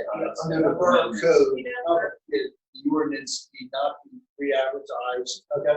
Minor or administrative changes can be done without the need and the cost involved. So we could adopt with that deletion. Yeah, and if it's council's pleasure, we could adopt it this evening, and I can delete that tomorrow and have that to you guys for tomorrow morning. So if council, and again, it's the road next month, but if it wishes to adopt based on the ordinance as is with that minor deletion, we can do that this evening. It was just a double check in this, because we did already advertise this, so it has been advertised. So then I'd like to make a motion to adopt ordinance 562 with the deletion of the parking permits on O1. Or, excuse me, on Blossoms, section 7176-10.1. Do I have a second on the motion? Any questions on the motion? All those in favor? Aye. All those opposed? So moved. Madam President, Yes, sir. I intend to go my way under the Pennsylvania State Borough Code to hold both ordinance 561 and ordinance 562 for 10 days without my signature with the intent of veto. Thank Mayor, it's within your rights to do so. Can I ask why? Sorry? It's within his rights to do so. I'm just asking.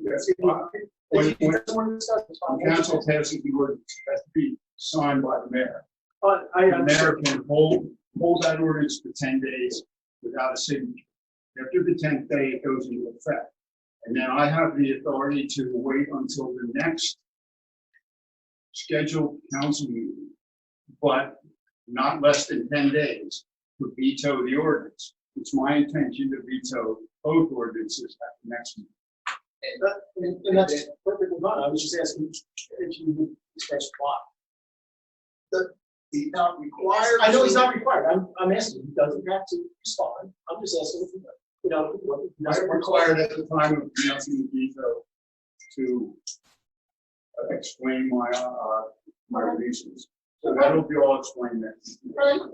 And then should the veto ordinance, or should the ordinance be vetoed, I will then provide for our council with procedure and the votes are necessary if it is the pleasure of our council to override which can be done. So I don't want to take one step in front of the other, but we'll be prepared to discuss that at next month's meeting. If it is council's pleasure to override the veto. Councilman, do you have anything else? Not for ordinances at this time. Thank you. License and inspections, Councilman Long? Thank you, Madam President. We had, for building inspection permits, we had 16 residential, 0 commercial. Plumbing residential, 5 commercial, 0. Mechanical and electrical, 0 for both residential and commercial. Use and occupancy, we had 3 inspections that completed, 1 re-inspection was completed. Street opening permits was issued, 0. And that is all I have. Any questions for Councilman? Moving on to emergency management, Mr. Powers, and please feel free to continue with Fire Marshal and Health. Thank you, Madam President. We had one fire investigation at 104 West Rowland Road. It was a pole transformer. It actually damaged the fire company AC unit and the air compressor at the firehouse. Fire company is presently going after PICO for damages that dropped the leg on the transformer and burned up some things at the firehouse. That investigation is closed. A lot of people are complaining of fireworks. Fireworks are all over in every town. It's everywhere. We're gonna have a hard time stopping it. Hopefully no property gets damaged or anything in between, but I don't know at this point how we stop it. We'll do our due diligence and hope for everyone to see. Health officer report. Several complaints were listed with the borough office and myself. Phil and Jim's leading the way with employees not wearing masks. I have talked to the owners of Phil and Jim's and they will comply. And with everything that's going on in tonight's meeting, the mayor overlooked the Pennsylvania moving to green on Friday, and the mayor has lifted all declarations of civil unrest and COVID-19 declarations. And Thank I you, Mayor. I understand there's going to still be restrictions to be verified. Yes. Social distancing, restrictions, mask wearing, still a number of folks. All reports are closed for this time. Thank you. Anything else? Nope, that's it. Any questions for Mr. Powers? Moving on to finance, Vice President Bull. Thank you, Madam President, ladies and gentlemen. At this time, I would like to make a motion to accept the treasurer's report. Second. Any questions on the motion? All those in favor? Aye. All those opposed? So moved. Thank you, Madam President. There was just one small anomaly, but I know that's just a. I'd like to make a motion to pay the bills. Second. Any questions on the motion? All those in favor? Aye. All those opposed? So moved. Lastly, there was a storm damage tree that was down in Woodrock, and the company I work for took care of it. We did at the margin on it. I did no conditions, but I knew they were going to go out and take care of it. But I just wanted to put that out there. So they took really good care of that. Further damage from the surrounding benches. And with that, I will report general progress. Moving along with the Woodlawn project, I believe a lot of punch list items have been taken care of. For the fitness trail, there was one complaint about some lighting. I believe that as the season kind of fills out the lake and the leaves start to fill out a little bit better, I believe that will kind of go away a little bit more. But I have been in contact with the resident. And I still would love to have some sort of dedication. I think maybe it's going to come closer to Labor Day, but at the very least, very last, village dedicated during the 2 days. I think we could have a nice walk, we could have some sign, nice dedicated for this trail. It's still timely. It's only been completed for a month or so, and I think that would go for and I think by September, I think most of the restrictions would be at least lifted, where it's distancing like that. Some big things. Maybe wipe down the exercise. Along those lines. So those are the things I had. Good idea for the great idea. And I thank you for having your company and you, especially you, come out on such quick notice during that storm. Because Nick contacted me and I contacted you and you went right to it for the storm damage. So I appreciate that. And that's another reason that we have a no spending policy. We are short on our budget and we don't know when emergencies will come up. And this was a prime example of every penny counting, being counted. And I understand we have one more light to go into the woodlot. It should be put in the next several weeks. Oh, sorry. Any questions for Vice President? Yeah, quick question, quick thing, it's Kathy's grandfather, right? That is my dad. Your dad? I think it would be wonderful if there was an article in the newsletter about the man who it's being named after. Absolutely, that's would I've be seen part lots of of the, people- you know, I think it would be very fitting. There was something when this all started. This started 2 years ago, I think, maybe 2.5, almost 3 years ago.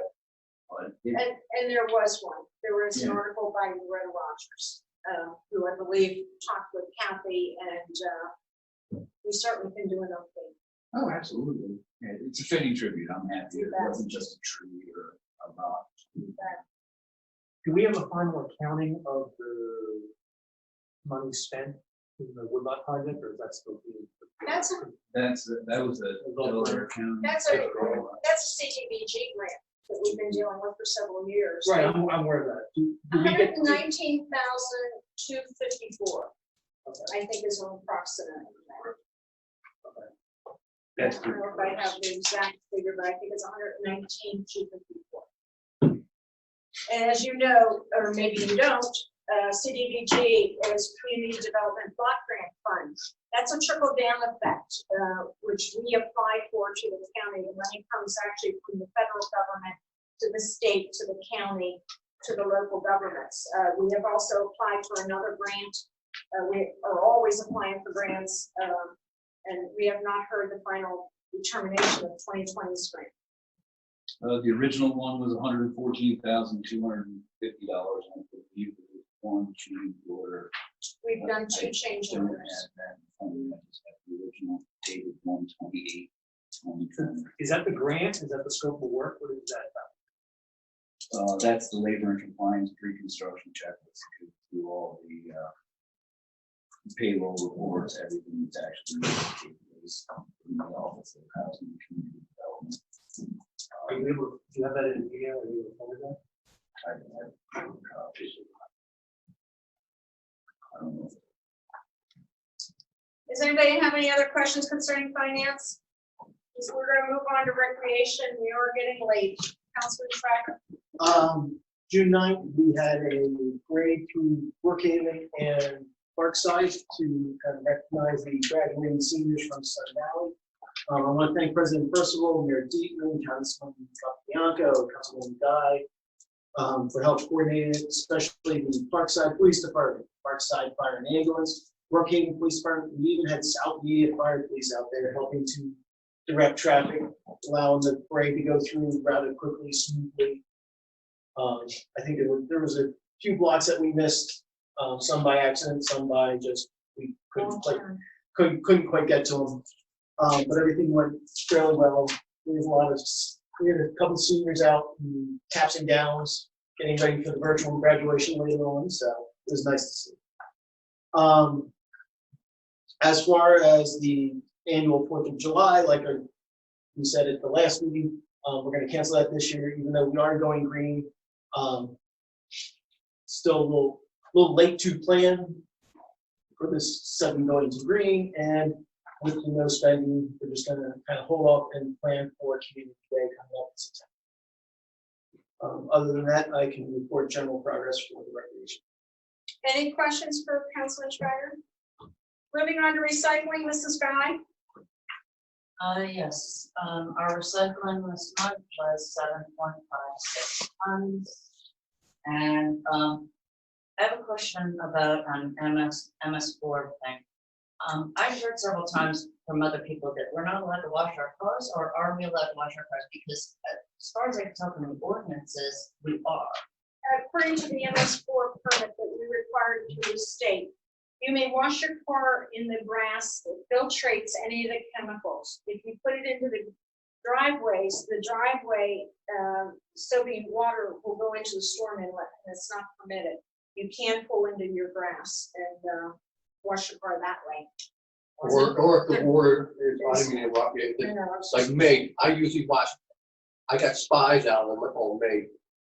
We all So if you know. wash your car at my driveway, all mine goes, all that water goes into some of my property or next door there, so it's not going out. It's being filtrated, that's the key. Yeah, You have to filtrate the water, the soap, That, through the ground. excuse me, Madam President, that was put in place by Delcor.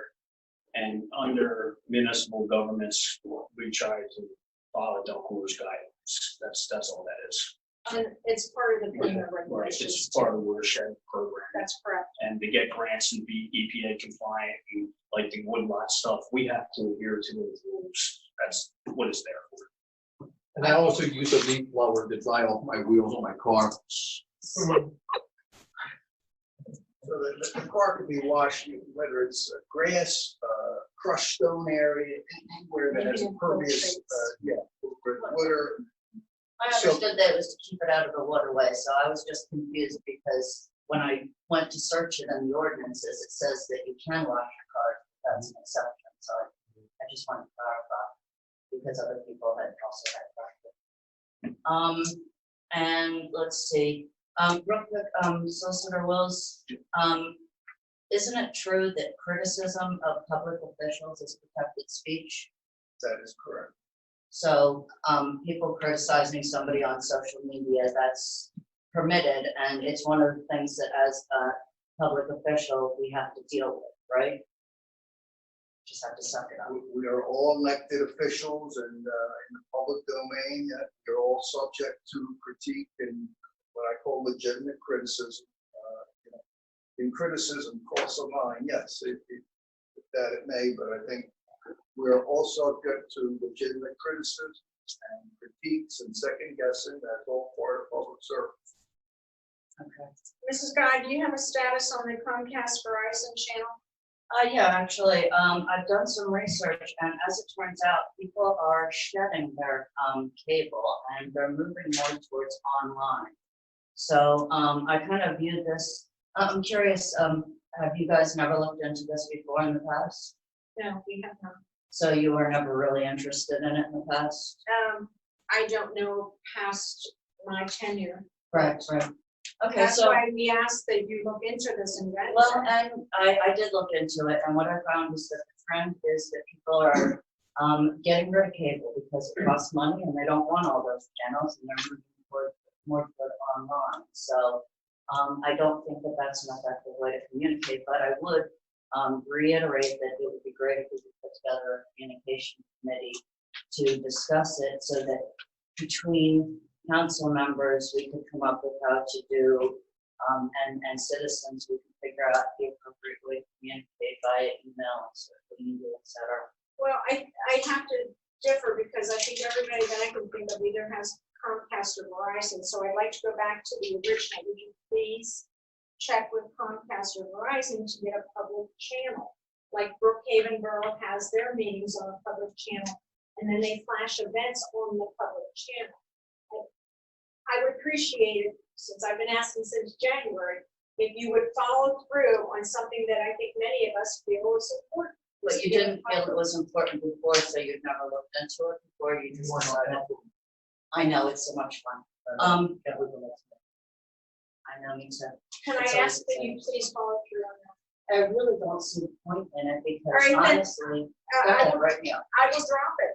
I will take it off the agenda, and I guess the public channel on Comcast and Verizon is not going to happen.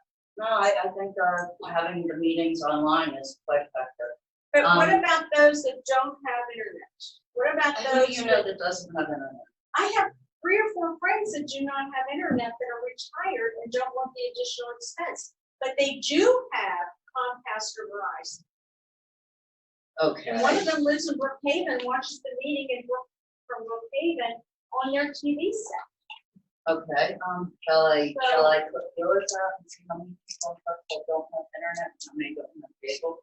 Because I do know some. that Mrs. don't Guy, have I think cable. you're being, a little carried away. Yeah, communication, but Is it if so y'all sent, difficult since January?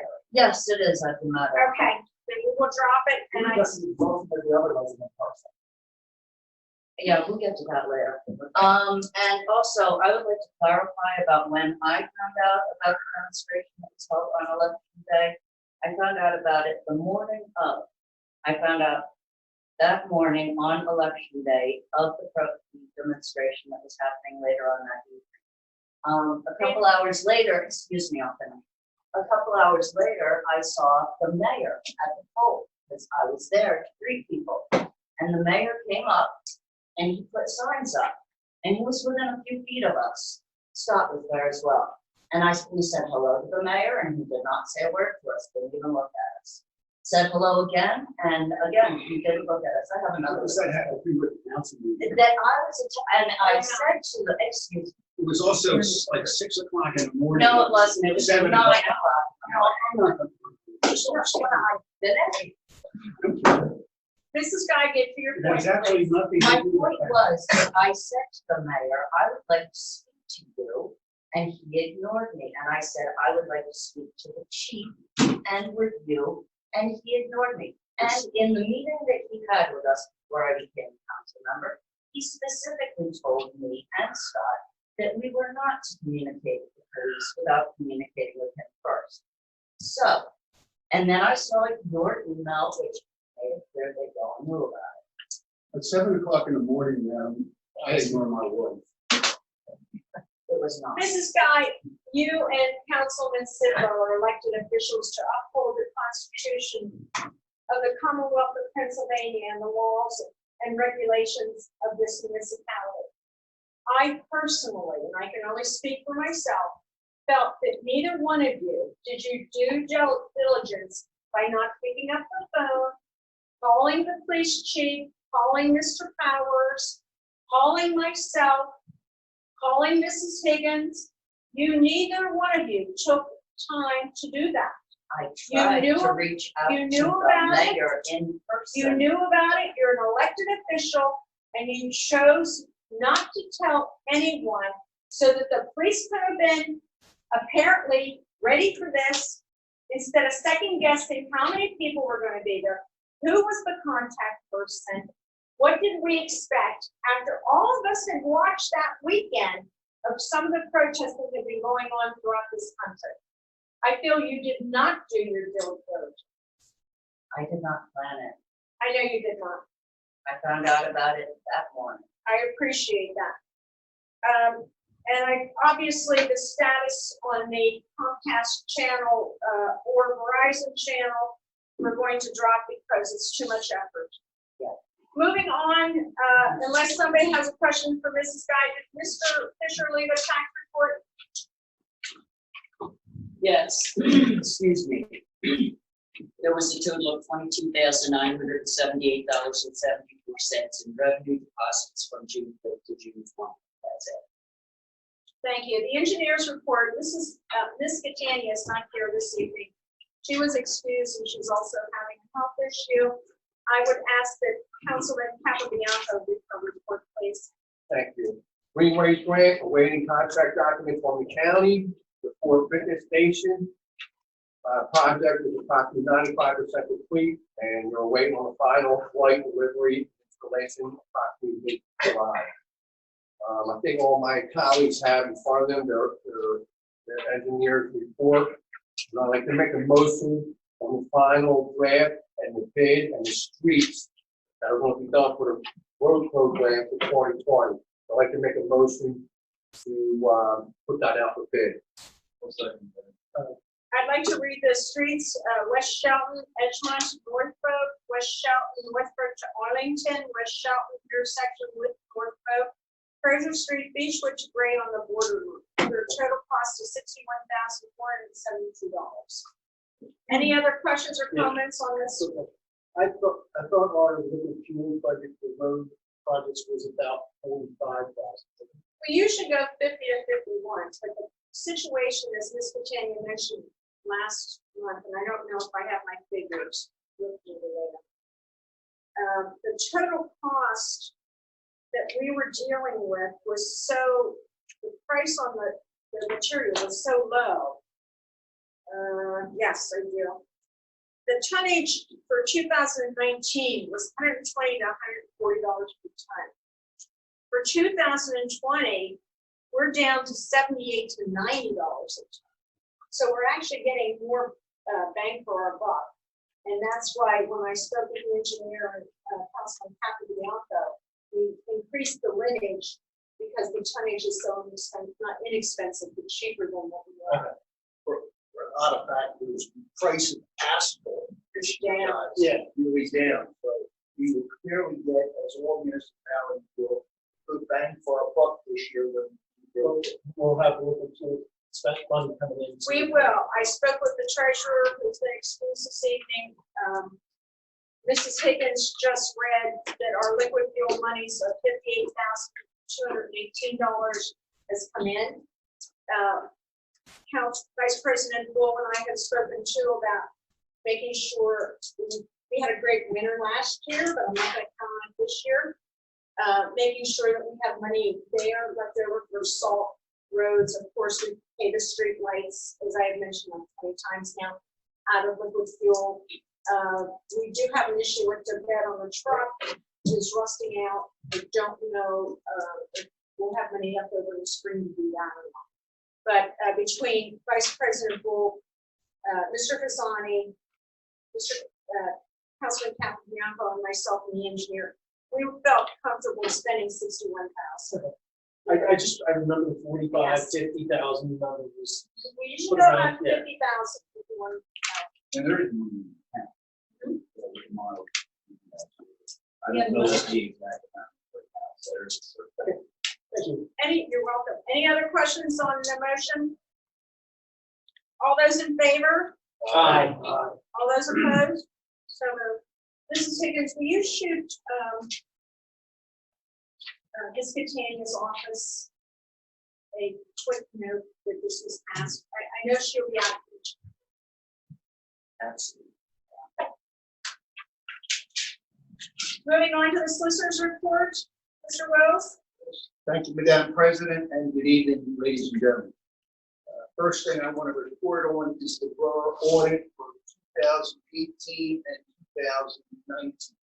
I've been working over the past month or so with the auditor as she attempts to complete those audits.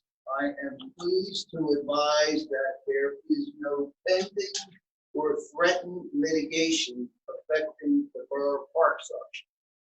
That is truly a testament to the good judgment and the common sense decisions that have been made by this borough council and previous borough councils. And there's probably only a handful of municipalities in Delaware County that can make that claim.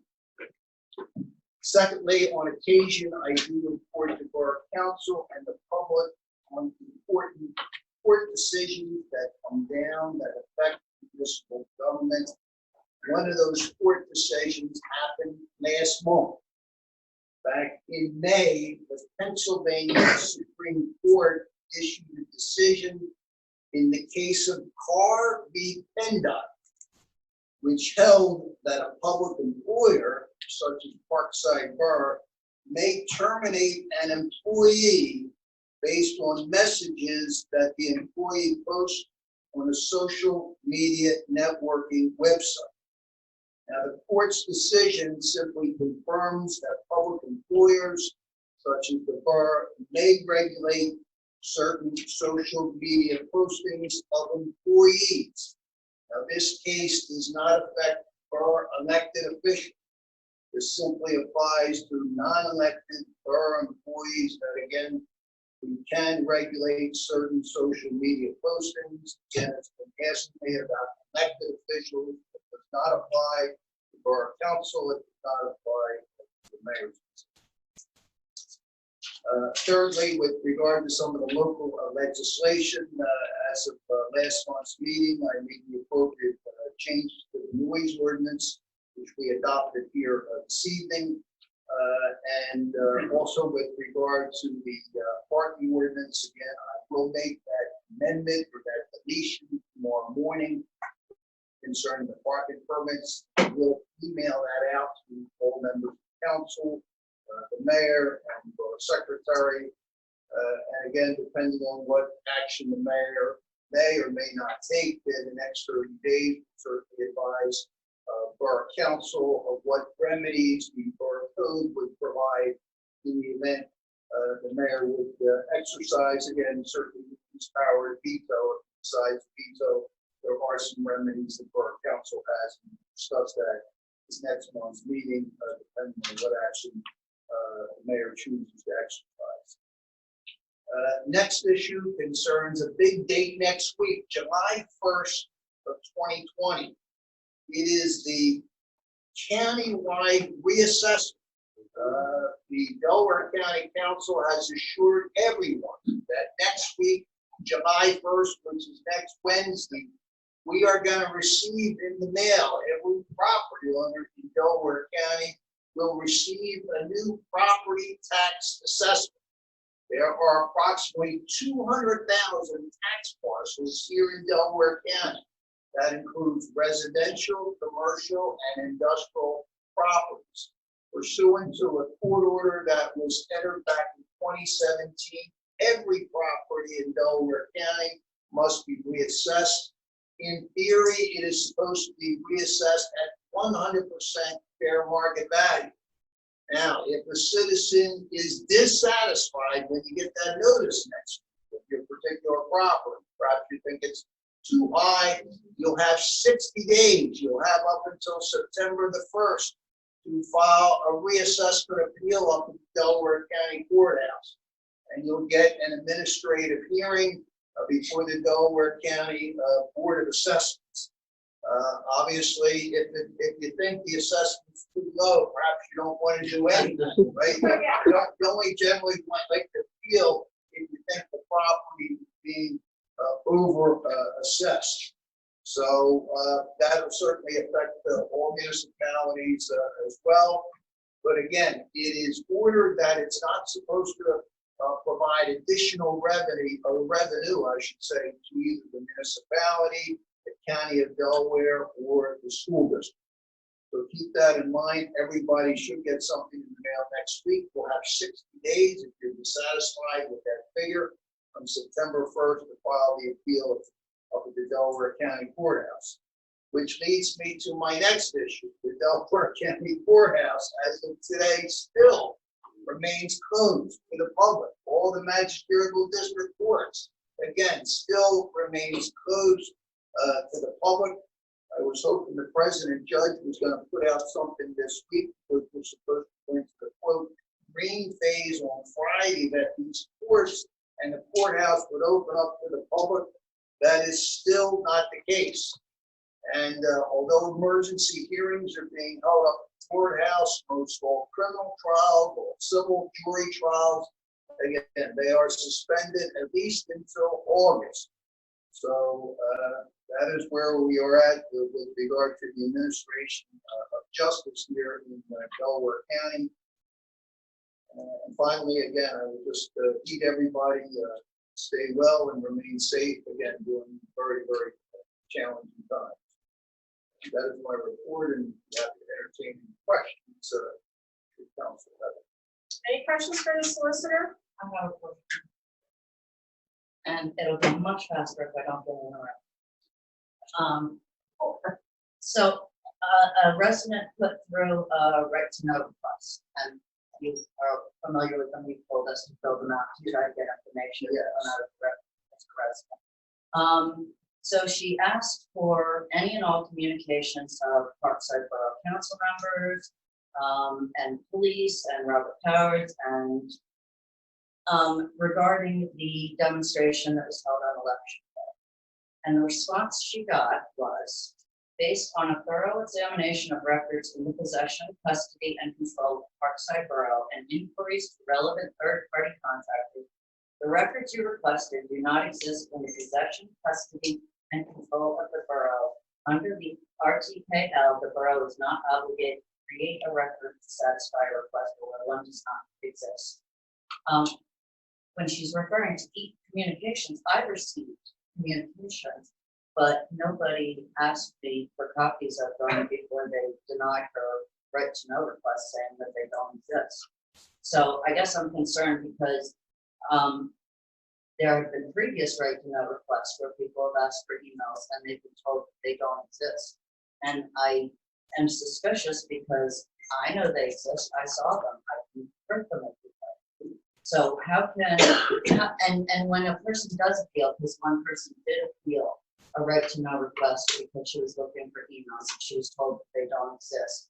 So she appealed and then it went to you, and I'm assuming you charged us some amount of money Of course. to do that, okay? Right, but if we're being told that emails don't exist, that I now as a council person know do exist. Was your name on that? I believe the right to know request was for Mr. Powers, the police department. Any and all communications of Parkside Borough council members, Mr. Capabianco, as in his capacity as police and public safety officer, Robert Powers. So it did say council members. It listed Mr. Capabianco, Mr. Powers, and the police. It didn't say all council members. I don't know what email you received because unless I put it out, I don't remember getting Well, it. there were emails where we discussed the demonstration between council. I can certainly find them and give them to you. Please. But I guess I'm wondering what kind of, if she were to file an appeal. Yeah. I mean, I'm questioning how much would it cost for you to tell her that they also don't exist, or would you be honest with her? Would you reach out to me and try to get any possible emails or any other council members? I always believe that honesty is the best policy, so. Are you accusing our solicitor of lying? Absolutely not. I'm agreeing with them that honesty is the best policy. Did I say anything? The email the right to know you're talking about is from Mrs. Saunders. Yes. Who I don't see here, but I do see Mrs. Well, Saunders. she's on the school board. I'm sure. But she asked for emails from Councilman Capabianco, Mr. Powers, and the police department. It says any and Mrs. all Higgins communications researched it, of and there were. It says any and all communications of Parkside Borough Council members, Dominic Capabianco. I think it's in his very capacity. ambiguous. I think you're, okay, and then, so then I did a right to know request back in October, where I asked for some information, and I was also told that it didn't exist. But one of the things I asked for was the pay for the person who does our newsletter. And I'm sure you know that that is something that is public information, the salaries of our employees. So I don't understand why that information wasn't even given to you. I mean, they could say nothing else existed, like a resume or an application or an advertisement for the position. I'm curious. What the law says with a right to know request, request documents and documents only. The borough or municipality need not answer questions with regard to a right to know request. Simply ask if a particular document exists, particular specifying as to the salary of a particular vendor, I guess, at that time. And if that document doesn't exist, then we have to indicate that. The right to know law says the borough need not create a document to satisfy the requester. Either the document exists or it doesn't. But sometimes the requester asks questions. That is not the purpose of a right to know request. So if I do a right to know request and I ask for somebody's pay that works for our borough, if a resident asks how much, Nick or somebody else makes work, you're just gonna say that information doesn't exist because it's not on document?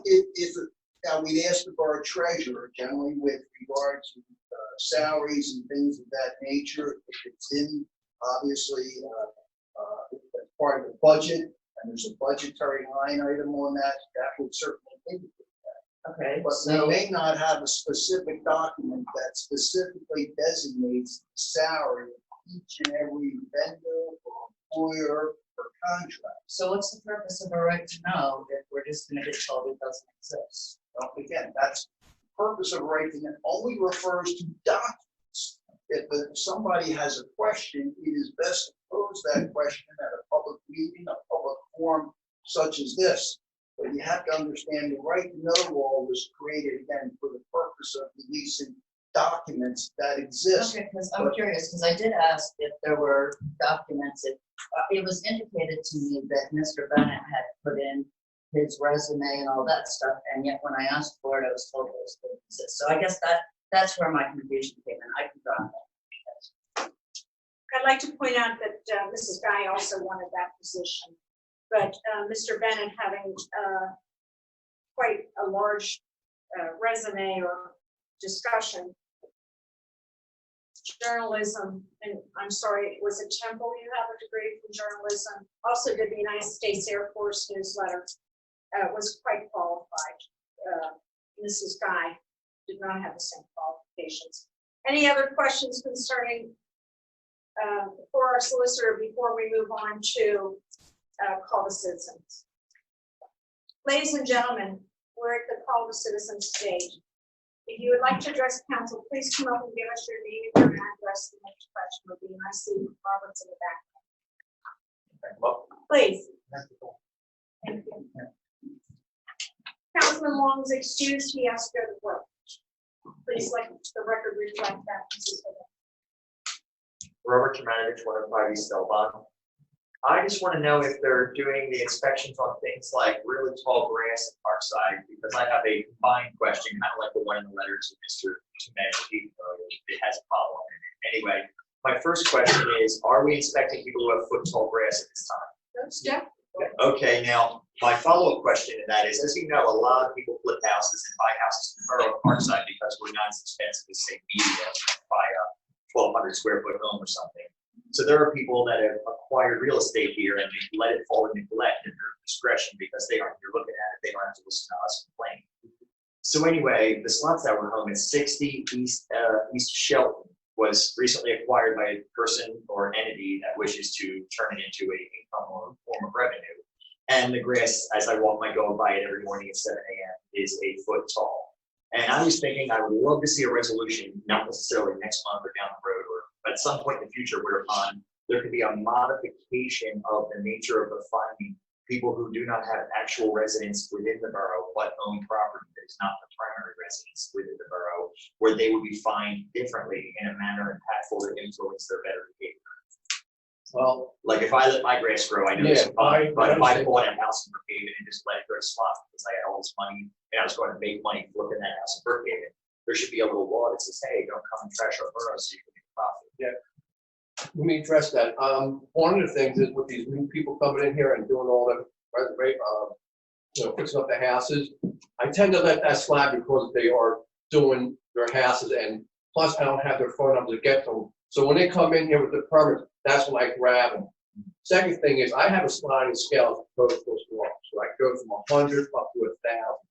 So, if this is going to keep on covering, now I got to keep on taking from. I'll start at 100. The next one I'll go to 300. Other than that, I haven't gone over 300 yet with a lot of people, but they did learn to go around a lot more cut down and stuff like that. So, I mean, we live here, we try to keep it nice. We like us here, many of us for 20 and 30 years, but like I said, profiteers rolling through and making it look shabby at their own, so they can just come and turn over $10,000 in 3 months. That's not. I know exactly who it is, and he's a troublemaker. Of course. We know who it is, yeah. I mean, I can get somebody to come in and cut it, but then we have to go make a lien, and then we have to wait for that to come through. So I tend to, let them with one slide. There's only like 2, or no, there's 3. There's one on Arlington, there's one at 60 and 57 right across the street. So yeah, right. I'm definitely up on it. The guy that bought John's house, Yes, yeah. I'm citing really, really long time. Okay, thank you very much. That was my only question. Thank you. Anybody else? Ma'am? Minnie Dominica, 116 Beechwood Road. When are the road blocks going back up? Well, we didn't have the resources we don't have the resources this year as we did last year. We need equipment to go out there with, which we don't have, and we don't have the manpower. Put them down. That's why. They are. Pardon? They do slow the people down. Yeah, but we just don't have the resources. And my second question is, I know what everybody on council does, but what is Mr. Snyder's title now that he's not recreation? He is not, he's chair, he's considered council at large, he has no chair. Okay, thank you. Anybody else wish to address council? Mr. Powers?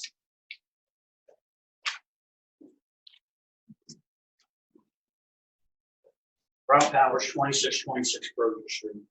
Good evening, council. On January 6th, 2020, Mr. Sidlow was sworn into office. After being sworn into office, Mr. Sidlow was appointed chair of recreation. Mr. Sidlow indicated that he did not want to chair the recreation committee. Mr. Sidlow also stated he wasn't elected to chair the recreation committee, and it wasn't strong. He also stated he would not chair this committee. This information can be found in the January minutes. On March 25th, 2020, Mayor Deepman presented a resolution 1822 declaring emergency disaster declaration to be extended indefinitely due to the COVID-19, a public health emergency. Mr. Sidlow questioned the resolution and was the only council member who voted no at the time. Also in March, Mr. Sidlow opened a checking account in his own name with taxpayer money and was clearly a code of ethics violation. April 29, 2020, Mr. Sidlow was removed the chair of recreation. May 27, 2020, Mr. Sidlow spoke about suggestions for lighting the borough building. Vice President Bull then indicated that at this time the borough now has capital funds for such a project. President Percival mentioned to Scott numerous times his calculations and information was flawed. Mr. Sidlow went ahead and did these calculations without authorization or conferring with the property and Public Works Chairman Nick. Mr. Sidlow also questioned the new lighting of the fourth. After all this being said, Councilman Sidlow in the first 5 months, under oath, has refused to hold the appointed chair, voted no to an emergency declaration, doing the community a disservice and putting the residents' well-being at jeopardy,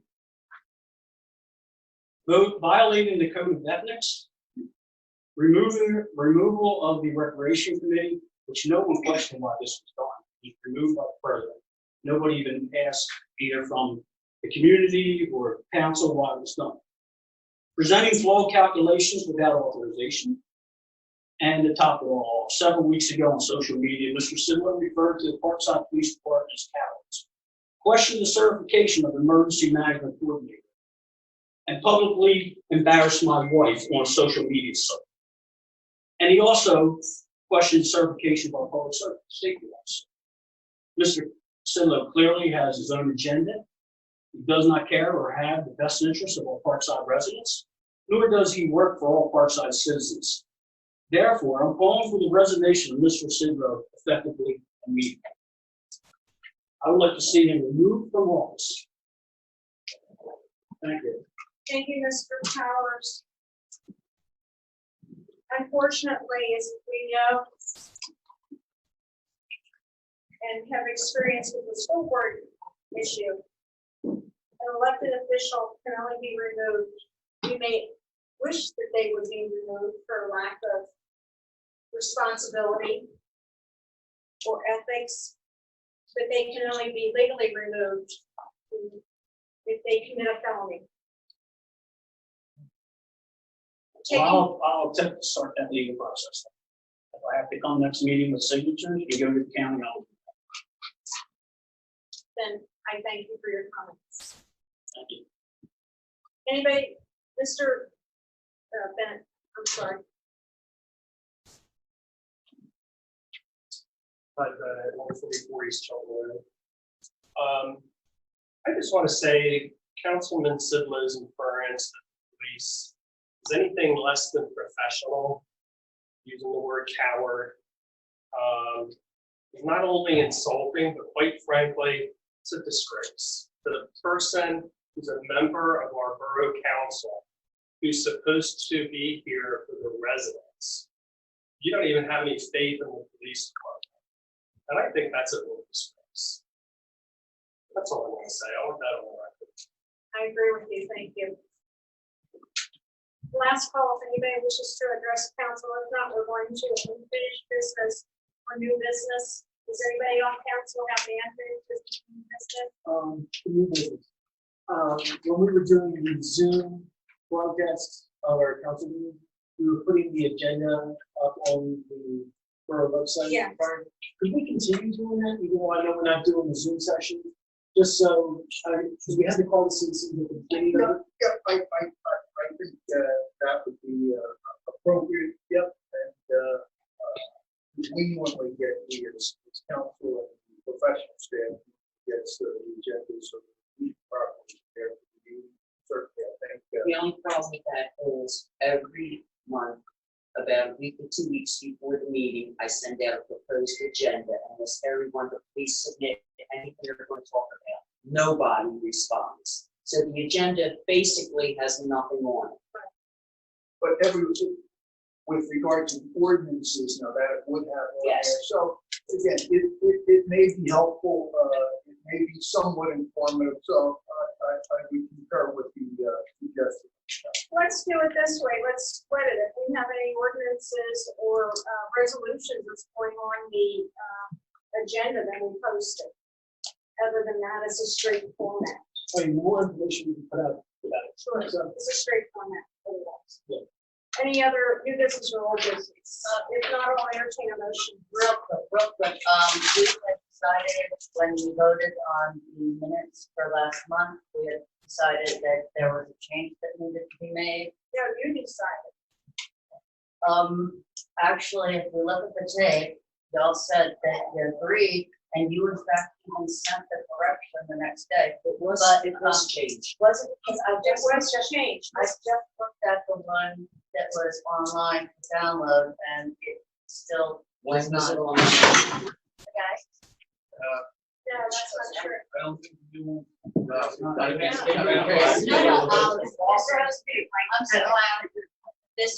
These are the meetings, I can't just roll this up, didn't it? these are the minutes from April, okay? So they're the minutes from April, which were posted after we voted on the May meeting. And the change was sent to Mrs. Higgins. And when I downloaded it yesterday, the change had not been, it was still the minutes that were given to us before we voted to accept the minutes.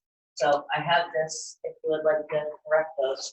If they are corrected, they just weren't posted correctly. They are Okay. corrected in the file. Okay, can we get it online?